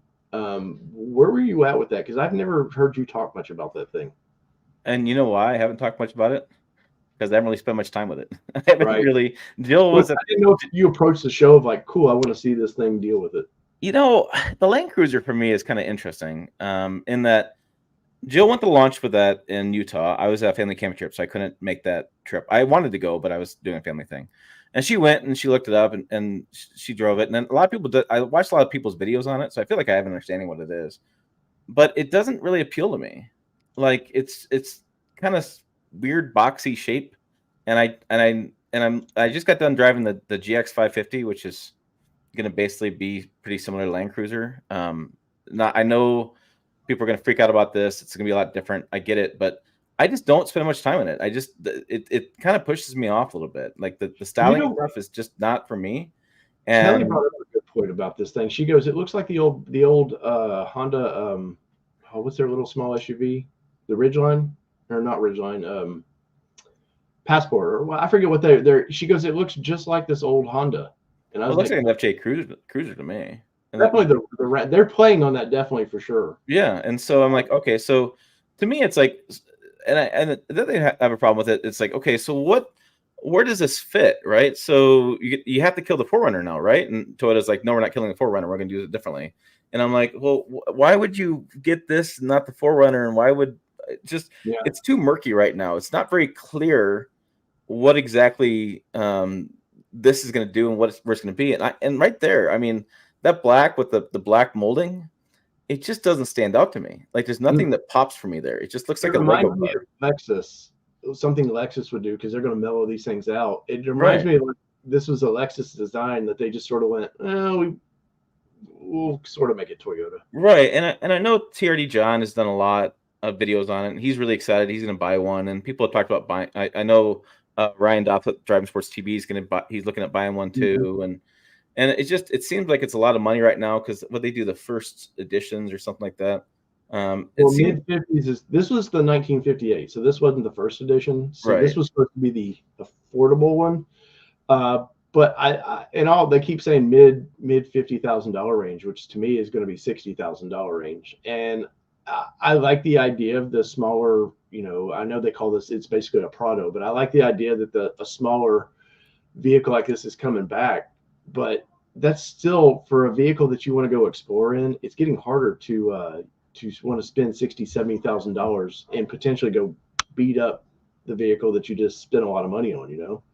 Yeah, I think when I get more press on, I'll understand it better. But Steve P points out it just comes off cheap looking to me, and I have the same appeal. Like the powertrain's the same, like the Tacoma powertrain. Yeah, so I mean, so you're basically like, okay, we've taken the same powertrain, we're gonna throw it in this. We're gonna take this, we're gonna make it smaller. We're gonna basically make it a 4Runner looking thing, that different styling. I just don't see much in this I didn't get excited. I didn't get wild about it. Like the prior generation, the big one, I mean, that was fun. I mean, I drove the hell out of that thing. I actually drove that cross country a couple times. I had a lot of fun. The big It was also $100,000 too. Right, but see that to me made sense. That vehicle made sense. Now you're making it half the size, half the price, and it's like, okay. And again, like I said, it's an FJ Cruiser combo. What happens to 4Runner now? It just, things aren't settled in my head of where this is at. Like like the Highlander, the Grand Highlander I drove makes total sense. Bigger Highlander for the money, best way to go. They're gonna sell a ton of those. That makes sense. So like, I think that's where, as a journalist in my head, it's like I have a hard time getting excited about something when I don't understand it. And Land Cruiser, I'm not quite sure. Spy photos came out this week of the potential 4Runner coming out, and I will say it looks to be the same size as this thing, which is the same size as the current 4Runner. It is, and there is a weird price point to that. And of course, we were talking earlier about Toyota and price points. How do you have two vehicles in the same price point? Because if you look at the current 4Runner, and that thing is a dinosaur, it's still mid-50s for a fairly kitted out vehicle. So I don't understand what they were going for. I thought, well, maybe that means the 4Runner goes away for a while and they bring it back as something maybe smaller, but it doesn't seem to be happening. But look at the Lexus GX 550, the Overtrail edition. That Overtrail is pretty damn cool. I like that version. 2 rows. The third row is a joke in the GX. Don't worry about that. But the 2 rows, it makes sense. And it's was it mid-50s? I think it's maybe 60s. So why would you buy the Land Cruiser when you buy the Lexus GX and have a little more comfort, a little more better materials? Like I said, it's just confusing. After the show, I came to the conclusion that most third rows are wasted money anyways. Like we messed with the new Explorer, which it's okay. The new Acadia, which is okay for a third row. I do like that they're putting captain chairs in that middle row, so it is easier to get to the third row. But once you get back there, God help you if you're ever in a car wreck, because your face is through the back seat of the other vehicle and your knees are as well. But I wish that fad would go away. Give me a third row in a Sequoia, something big. Right. So your people have a little bit of room, but past that, I don't need like that Land Cruiser. I'm pretty sure it's a 3-row. It just kills any cargo room you have. And the idea of small SUVs like that, the 4Runner, are made to be adventure vehicles. And I can't adventure if half the vehicle, I can't put anything in it. Yeah, and the 4Runner is a perfect example. 2 rows, easy. Yeah. No messing around. It's like the Tacoma. It's the 4Runner makes a lot of sense in my head. I thought the Land Cruiser is all muddied now, and I would buy a Tacoma over Land Cruiser, and I'd buy the GX 550 over Land Cruiser. Like, those are easy decisions for me. Like, if I'm already going to be in the $50,000 price point, I'm not going to shop. I'm not going to buy Land Cruiser because of the name Land Cruiser. I'm going to buy a vehicle that suits my needs. Do you think that's what they were banking on? Land Cruiser has this name, this cachet, that maybe that's going to bring sales. Yeah, it does, and actually does. So there's a famous story a lot of dealers talk about. Whenever Toyota entered a new market, they always launched Land Cruiser first because it's the best built vehicle they have, and so they always proved their quality, QDR, quality, durability, reliability, and then they brought everything else over. And so they've always have done that. So people love Land Cruiser for Land Cruisers. I mean, there's all sorts of different forums and groups and fan clubs of Land Cruisers. So there's a huge Land Cruiser museum, which they launched the Land Cruiser in, which incidentally, I actually introduced Toyota to that museum way back in the day. So it was kind of a full circle.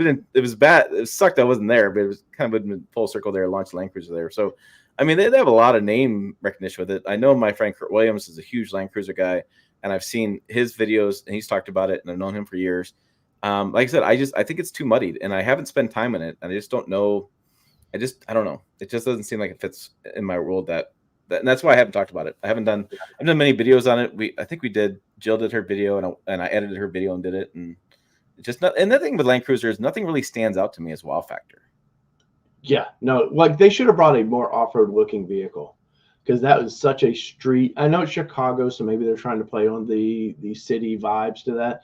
But that thing did not look. It just like it looked plain to me, and that was a bummer for me for that vehicle, was because like the Series 80 to me, the one from the mid-90s, that's my favorite Land Cruiser. Yeah. It's something about the size of it. It just looks like it belongs in the woods, having fun. And, even back in the day, the horsepower of that vehicle was awful, really. But there's something fun about that. And I don't feel like even Nissan with the Patrol. And first off, hi Ronald, you must be way early in Hawaii, by the way. That is really early. But the weirdness of the Patrol and the Land Cruiser, those two, like you were saying, those are global SUVs. You used to see a lot of Patrols in the Middle East, a lot of Land Cruisers in the Middle East, because they're luxury SUVs and they just got outgrown themselves. And I was happy to see Toyota kind of like shrinking this thing down, and the price was really exciting. But after seeing it, I'm with you. I almost would go for a Grand Highlander. You're getting more vehicle. Right. And I guguess Jill and I have argued about this a few times. I don't understand the whole boxy SUV trend currently, right? So like the Land Cruiser is especially boxy. It just looks like it's kind of Lego pieces put together for me. The Hyundai Santa Fe, the new Hyundai Santa Fe. If you should find a picture of that real fast. That thing looks really boxy. The Kia Telluride redone looks really boxy, and so I'm not so sold on this. I didn't like the round period of time. We went through this thing where all the vehicles are really round on the corners and such, but now we have these really defined, strong character lines. And Jill seems to like them. I don't know. I'm kind of mixed on this boxy trend we have. Well, the Santa Fe, the 8-bit looking Nintendo looking headlights are just kind of strange to me. That's one vehicle I wanted to go see, but I just didn't get a chance to kind of go over to Hyundai's booth. But yeah, no, I will say for Hyundai, I like the fact that they're just trying different things. Like they're not kind of following a trend. They seem to want to make a trend. But yeah, the headlights of that thing were kind of off-putting to me. I know, it just and the thing is, like Land Cruiser versus that, Land Cruiser is very boxy too. It's like I don't understand why it's got to be so. Why this trend is happening? Like we need a stronger boxy looking thing, because I thought the 4Runner, the current 4Runner, is not boxy, but it still looks strong to me. It doesn't have the pieces put together. So the current 4Runner still looks great. It still looks. If they would have just taken the interior and made it more modern looking. Well, yeah, and I talk to Toyota about it all the time, and they're just like, all you got to do is take the new interior and then put maybe a more powerful powertrain in there, and you're done. Yeah. Don't change the size, don't change the trim levels, don't change the styling. All you got to do is those two things, people will be happy, and they know that. They just budget, they have to budget out when these vehicles getting redone, that kind of stuff. But yeah, it's interesting where we're at in that world. And Bryce Cooley brings up some points about price, because it always makes sense. I've always got to talk about price. There is no price ceiling, frankly. I've talked to GMC about it, I've talked to Toyota about it, whatever. Automakers don't know where the price ceiling is for these trucks. They keep pricing them, and you guys keep buying them. So you price them higher, you guys keep buying them. So it's starting to happen though, Tim, because look at Ford Bronco sales right now. They keep jumping the price. My 2021 Bronco was $54,000. I priced it yesterday. It's $64,000 now. The Raptor, when it came out for Bronco, was $72,000. They cranked it up to $93,000, and they're sitting on lots. And I do feel like there's a natural. No, the manufacturers, $200,000. Let's just see what happens. Do you remember about 5 years ago when there was a big deal about the first $100,000 truck? I think it was Ram, wasn't it? Was going to do the first $100,000 truck, and people were losing their minds. And Ford did one actually too. What's interesting is Ford did one, and it was like it's a luxury like F-350 or something like that, was over the $100,000 mark. And I was talking to Ford PR about it. They're like, this guy's going to haul horses and horse trailers. And we're like, yeah, okay. And he goes, the trailer costs more than the truck. So don't worry about the $100,000 truck. The trailer and horses cost a lot more than that. So it's like, and those guys want tax. The secret here is people need the tax write-offs too. And so accountants want you to spend more money. I have a friend. I just had a friend of a friend bought a new fully loaded GMC.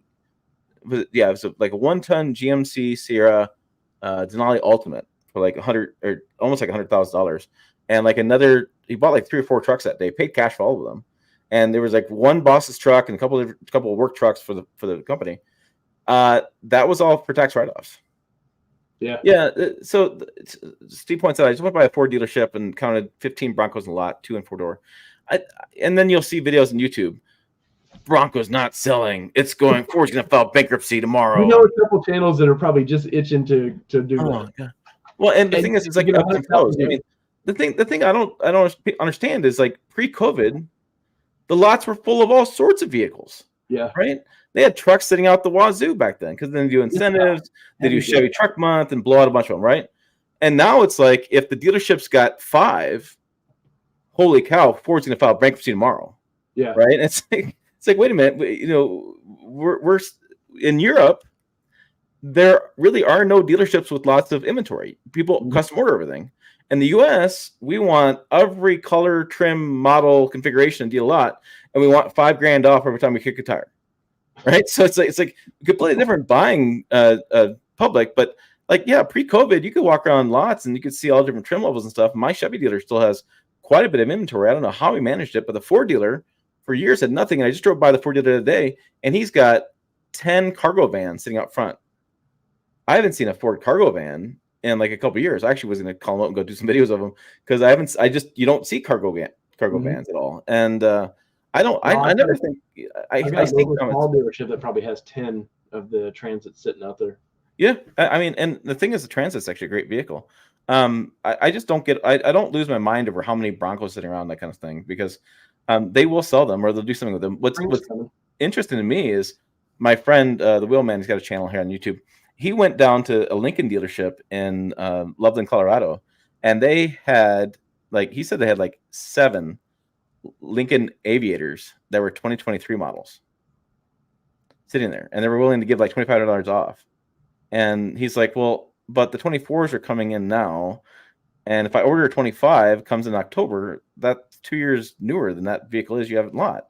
Yeah. And they had a bunch of the reason why they had so many of them was if you look closely, you could tell which ones were rear wheel drive, which ones were all wheel drive. They had a bunch of rear wheel drives in Loveland, Colorado that they're not going to sell, right? Yeah. So it's like they should just ship those to Texas or California immediately because they're not going to do anything. So it's sometimes it's bad dealerships too. Like that guy's sitting on 7 Lincoln Aviators in 2023 for dumb reasons.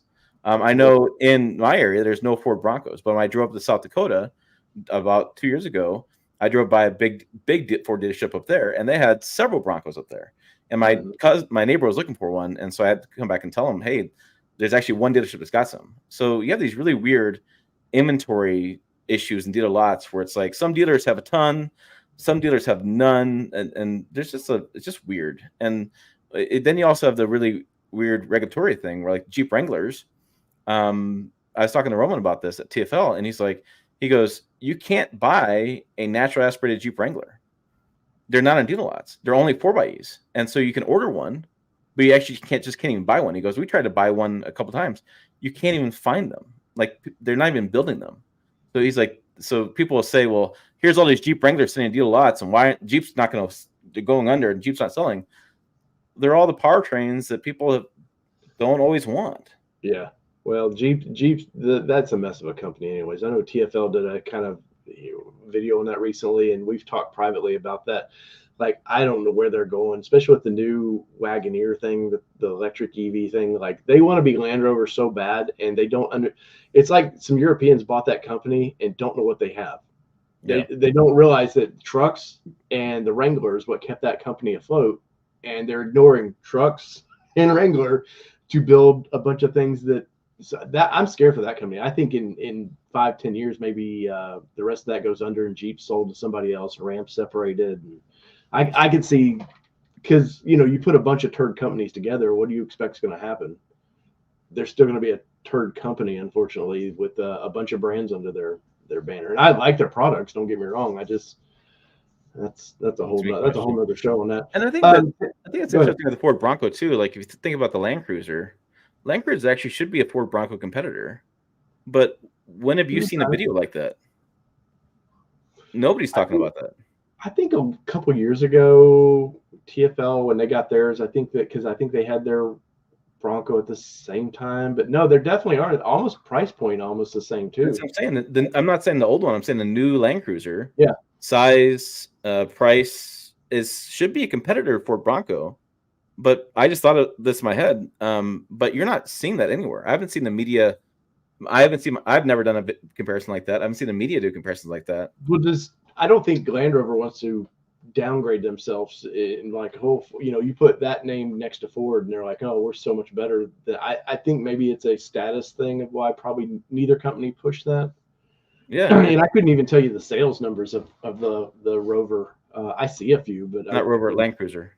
Land Cruiser, or yeah, I'm sorry, too many companies with land in their name. Well, I think when you start to drive those, I bet you start seeing some Yeah, it seems like and I think that would make some sense. You can put those competitors together because but yeah, I think it's a good thing. I think if you drive by the dealer lots and there's lots of vehicles and lots, I think that's a good sign. I don't think that's a bad sign. It's a good sign because consumers now can actually kick the tires and actually do stuff. I remember during COVID, people watched a lot of videos because they couldn't actually see the vehicles, right? And so now you can actually go see them, and you can then go back to the video and you can, okay, I've missed this point, or he brought up that point, and you can go back and forth. I think we have better informed consumers now because of more on dealership lots. And I wish I had a better relationship with some of my dealers because I would do a lot more comparison videos of just trim levels. But the thing is, like trim level comparisons, you can do it online too. So it's one of those things. Yeah.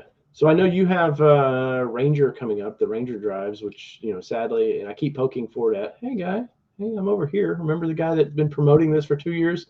Salt Lake City, I think, is where they're doing that, maybe? Yeah, I think so. Yep. Hopefully the weather's great for you on that. Real snowy and where you can't get the vehicles out and drive them. And I'll be there for a while. I'll be there for 4 days.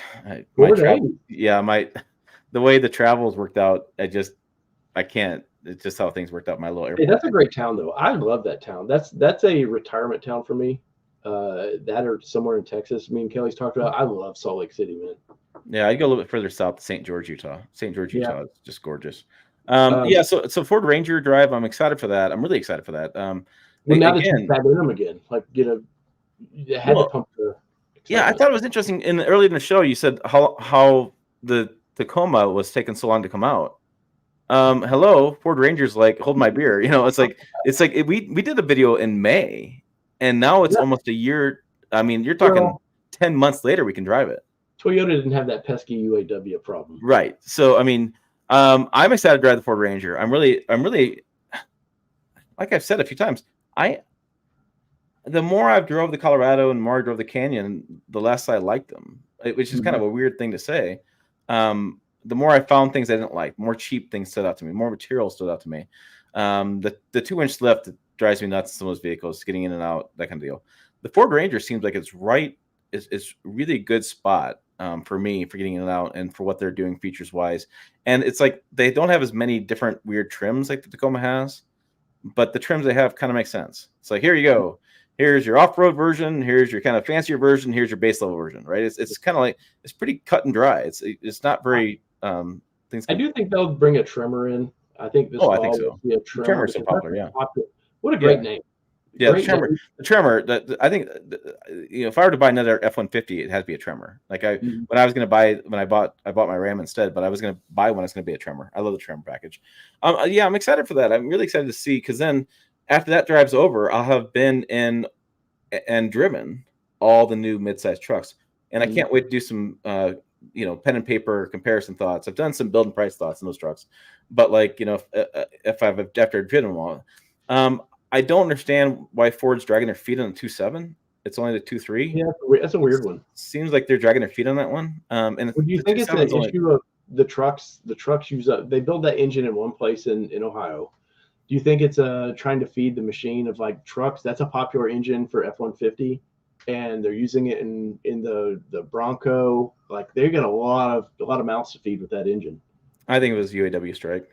Yeah. Well, I remember at the launch they'd said it was going to come out. I think December is I think the truck was supposed to have been out by fall, and then December is when the 2.7 was supposed to. Yeah, the UAW strike really hit them bad. Actually, Ford's CEO Jim Farley gave a speech the other day or conversation. I didn't see what he's talking. I didn't see the speech itself or the conversation, but I got in snippets, and he basically said, "Look, if we build another plant, we're going to really figure out where we're going to build it, because that UAW strike really pissed him off." Yeah, of course, Sean Fain.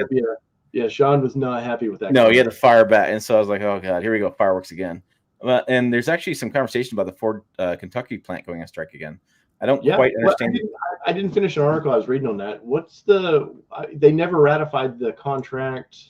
Something like that. Yeah, I've been trying to wrap my head around it. So basically, the strike was, going to ratify the contract, but the local UAW has something with the plant they haven't quite finalized yet, and so it's a very specific plant and UAW. Only those two are having an argument about vacation and health. I think it's the two big, it's always a thing, right? Benefits. And there's some argument over benefits. And so they're talking about going strike again, which is pretty interesting. It's going to push them back. Because you look at the Ford Ranger, look at Ford Super Duty. Yeah. Super Duty is taking forever to come out. And you can't even, and that's another reason why I bought the Ram over the Ford F-150 this year was I wasn't for sure I could get a new F-150 this year. Even this year, I mean, the 24s, we saw those in August, and they're not out yet. And so that's the thing. It's like that's a frustrating thing for a lot of consumers is they want the details. They want to know what they want to go buy one. They want to go build and price one. They want to go get one from the dealership, and it's not coming. The 24. They had an issue with the UAW strike. It forced one of the third tier suppliers to go under. That's what I'm hearing, and because I've had a lot of people asking me about that, and that's hard news to cover because a lot of times you hide your nothing public. You just you hide that public. Well, and during the strike videos I was doing, I was talking about the automakers would be fine. It's the third party suppliers going to be hurt, and so that's going to be the supply chain problem is getting the third party suppliers back and going, and then to feed the machine. The 24 to Colorado and Canyon, the same problem. They're still not shipping, and so there's been some issues there. So it is a frustrating time to buy a midsize truck right now because there's lots of cool things out there, but you just can't buy one, which is frustrating. But I think that like I said, I really wanted to spend more time with the Ford Ranger. I'm really curious. There's some confusion from the customer standpoint too, between like why would you buy a Ford Ranger over Ford Maverick, or why would you buy a Ford Ranger over F-150? And the F-150 isn't that much difference in price because they have such a wide range of F-150s. If you do apples to apples, you're still $15,000 more F-150 versus a Ranger. But if you don't care about some of those options, you can, and there's just a lot of conversation going on with the Ford Ranger. And I'll be curious to see how Ford rolls it out because the 2019 model was like, hey, we screwed up. Let's just bring it back to the United States. Here it is. Yeah. This one's the first time they've actually said, okay, we're going to do something a little more unique for the U.S. market, a little bit more focused. I should say not more unique, but they're a little more focused on that segment now than they used to be. So it's interesting what's going on with that. Big Wheel Fab says the UAW strike could have been a blessing. Ford should have stockpiled parts. Well, that's not how on-time manufacturing works, unfortunately. Yeah, unfortunately, everything. You'd like to think parts are stockpiled, all that kind of stuff builds up, but the plants are run very lean.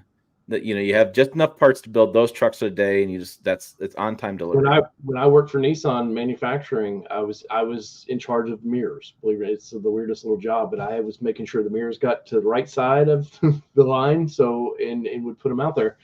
And yes, we would on Fridays they would shove the order for Monday. Like that's how fast that they were needing parts was. Okay, here's our order for the Monday for the rest of the week, and then next Friday, guess what? Same thing. So, and because warehousing is expensive, if you've ever been to some of these manufacturing plants, some of the like the Michigan assembly plants, some of these plants that are building Broncos or the one in Kentucky building F-150s, they don't have a lot of land.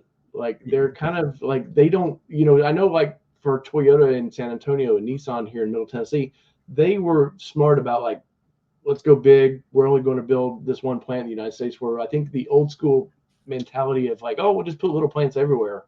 They don't have warehousing space. You can't just shove parts where you want to. I mean, I wish they would, especially a pandemic. It would have been great for them. But I always say the pandemic, the one loser was Nissan and all that. They had all these great trucks sitting on lots. They never once went, hey, we have trucks. Look, guys, come, you need a truck. We still have some. Nissan's a car company. Yeah. No, I'm excited for that. I leave tomorrow for Ram in Austin. I'm excited for that. I've been watching a few videos people are putting out early. Not a lot of them. I've seen some of the stuff they put out, and I think it's interesting. I didn't realize they have two bumpers. They have one that's steel and one that's plastic, and one looks like more like an SUV and one looks more like a truck. Right. And so you can actually order different bumpers. So the kind of family that may not want that rugged truck look, it kind of sways them a little bit, I guess. Yeah, I've never heard of that one before, and I didn't even pick up press materials. That's one thing that makes my job frustrating is that you'll read a press release, and then you'll drive the vehicle, right, and then you'll do your story, and then you don't get the full picture until, say, the build and price tool comes out. And it's like I've had so many times I was like, I'm bitching about there's not a plug here or a step here, hard to get in here, and it's a damn accessory you can bolt on, right? Yeah. And people are like, well, just bolt the accessory on. I'm like, oh, son of a, oh man, if I'd have known an accessory, I would have said, hey, I don't like this, but hey, for $45 or whatever, you can buy this accessory and put it on, right? So, but you don't know the information, you don't know what you don't know, and so Right. you just, I was surprised to hear that from somebody, and then somebody else pointed out with the Ram truck, they said it looked like a SUV.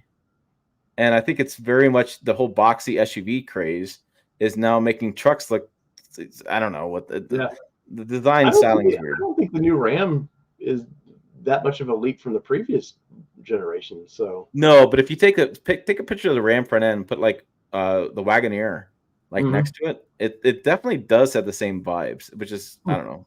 Like it, love it, hate it. I mean, it's interesting. I have the forum at pickuptrucktalk.com. People have been talking about all sorts of different things over there. And I find it fascinating what consumers compare things to.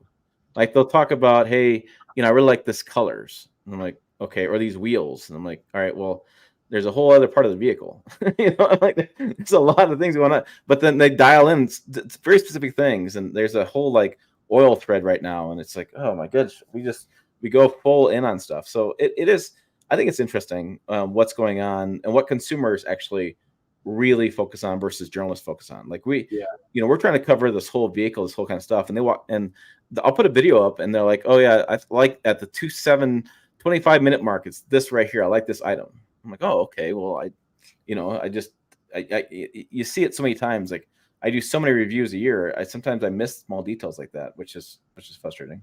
Yeah, I definitely recommend everybody go over to your forum. I think it's a unique way to interact, one, with your audience, or I hang out there a lot. Anybody, I say any journalist should go over there and just be a part of your forum, because it's great for ideas for what we do, but it's nice to get real feedback. Like the feedback you get on videos is either pro or con. There is no like in between. And I think the forums give you a better chance to write your story out of, here's my problems, or here's what I want you to cover, or just sharing information with, hey, I'm doing this with my vehicle. You have the same vehicle, you should try to do this. So I think it's a great way to interact with everybody. And you see in the comments, like I see Elliot just pop in, who's part of yours. Steve P hangs out in mine a lot.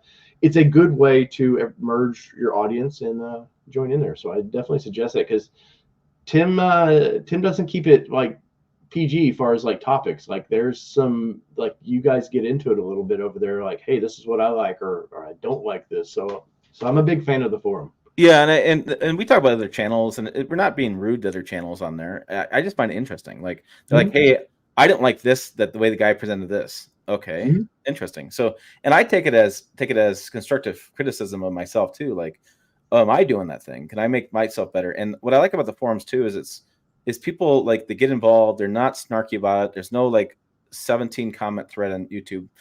You have to register. You have to actually be part of the community, and I curate the hell out of that thing. I read everything. It's free. It doesn't cost you anything to right. And somebody pointed out to me, they're like, what's great about it is they feel like they get the behind the scenes look at YouTube and behind the scenes of journalism over there. And yeah, I share a lot of behind the scenes stuff because it's what I don't care. And I'll put stuff on there. Like the other day, Tuesday night, I flew down to Denver and picked up the ZR2. I don't normally do that. And it was a hour flight and a 3-hour drive home. So I left at 6. I left at like 5 and got home like 11. So it's like a 6-hour day. But I just wanted the truck faster. Yeah. But I mean, they didn't have anybody there to deliver it on Tuesday. I'm doing some more car stuff, and so I was putting more cars in my fleet, in my loan list, and that kind of stuff.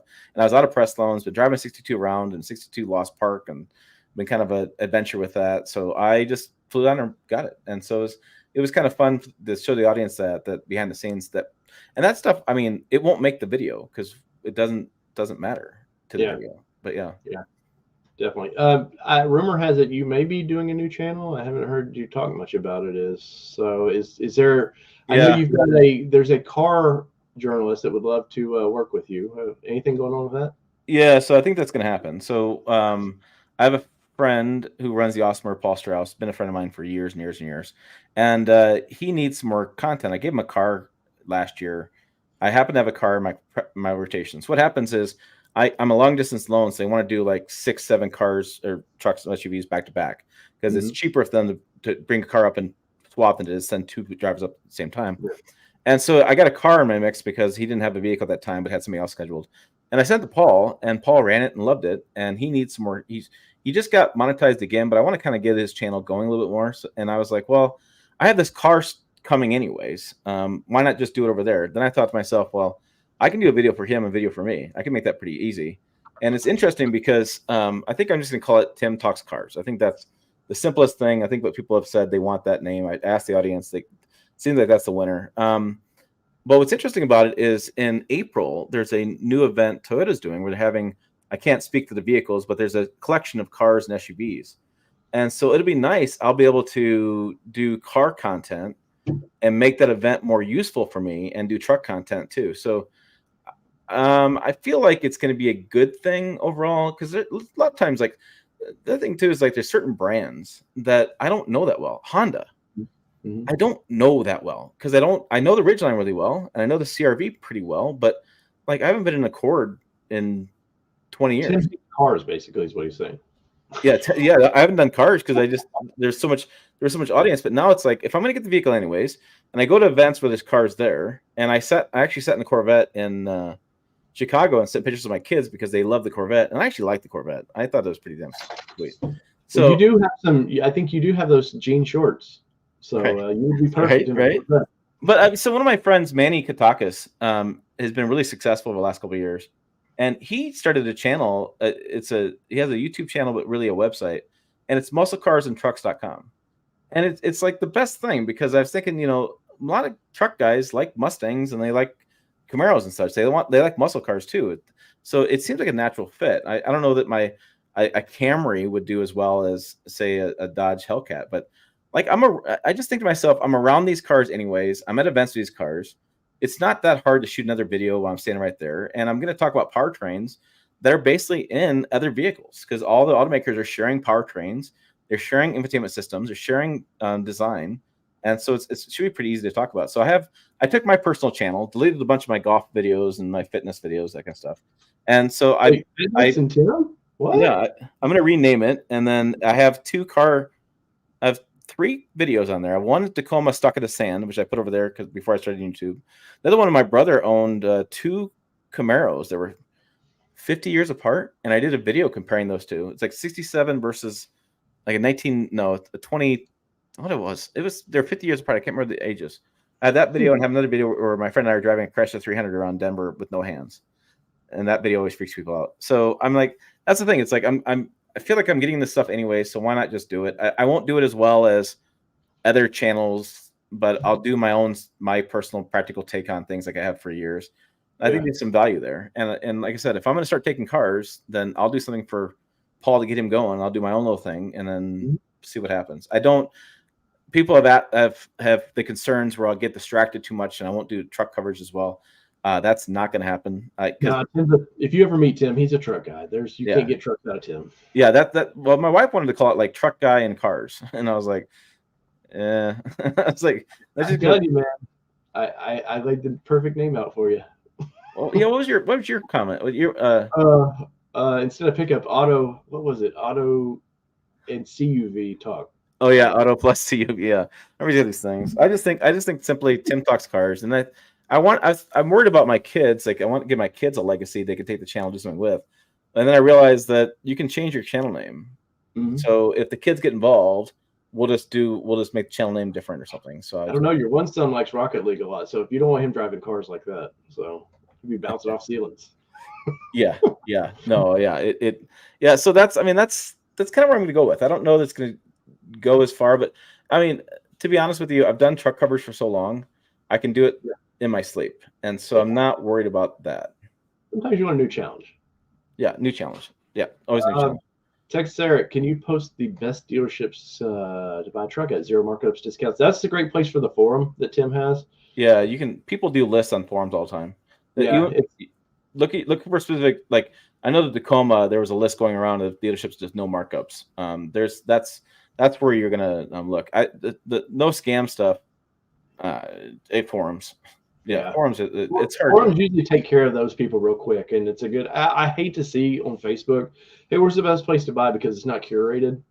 Go to a forum. I know they sometimes feel old school, but it's the best place for curated information. People debate it, and you find out, well, maybe this guy was just full of shit. He was a dealer trying to get in on a forum, and people do like, no, you screwed me over. Like, it's just a best place to get curated information. So I'm big on forums. Big on forums. Yeah, and I'm also tired of Facebook stuff, and you get so many bad comments. People just smirk off all these things they think they saw one time, and then you type that same comment in a forum, they get blown up, and that's why they don't do it. Yep. So Tim, this week, what do you got going on, man? I look at your website now. It looks like if you guys don't know, go over to Pickup Truck Plus SUV Talk, or no, just pickuptrucktalk.com. And Plus was going to cause us. Looks like you did a recap of some Chicago and. Yeah, so the Chicago show was we have more coverage going on there. We're doing a whole. There's a new tab on called video, and I figured out how to put more videos on the website. And you actually, if you go to the video tab, you can click on a post, and it has a play button right at the top. And so it's kind of nice. You don't have to. I'm going to start doing that for all the videos. Yeah, right there. You can hit play, and there's a video. So it's nice. And you get Tim screaming at you, or Jill screaming at you there. So that was Drew and his brother were behind us. That was a car confection, guys. So we have that going on. It seems like people are mad at me. They want me to follow up on the Cybertruck Rust story. Somebody's like, he wants me to fly to California and get a professional detailer and all kinds of stuff. And I was like, it's not that important to me to do the follow up on that. It's going to get solved in the forums. But I will tell you right now, people always say, like, get a detailer, talk to a mechanic. They know everything.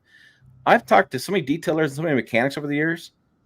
They all have opinions. They will all tell you one vehicle's better or one spray's better than another. I mean, there is no, like, I'm a professional mechanic, this is how all cars are. That does not exist. I've had roommates mechanics, and they basically tell me, it's like, look, every vehicle's gonna have a problem. That's what they do. I mean, so no, I have a bunch of stuff with the Ram that I'm going to this week. I get a Mercedes-Benz CLA. I think it's the first of the car stuff. Let me check. I don't know. I will say this. I haven't loved Mercedes-Benz SUVs. I don't like what they're doing with those. And so again, another reason why I can get the car is maybe I would understand the brand better if I drove more of their vehicles. Yeah, it's a Mercedes-Benz CLA 250 C4, a Kia EV9, which we've covered the hell out of it, and a Dodge Hornet, which is interesting. The Dodge Hornet, I saw a story in Dodge Hornet saying that even though it's better in many ways than other competitors, it's not selling. So I'll have to dig into that and see what's going on there. Their brand, man. Like at some point that brand just needs to, for one, get away from Chrysler. Just kill Chrysler. If you're going to do anything, just car-wise, Dodge trucks, leave it to the Ram, and that's it, man. There's too many mouths to feed. And then we have the Ranger Drive, and then we have the Toyota Drive 1st of April. So lots of stuff going on. Well, I'm very jealous of the OneDrive, definitely.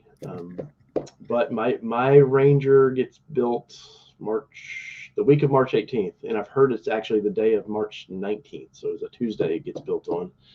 And I probably won't get to see it till middle to late April, which bums me out because I was hoping we have a Bronco show we're going to, and I was hoping to have that truck to display in our booth as well because I know it would bring a lot of foot traffic to our booth that we do.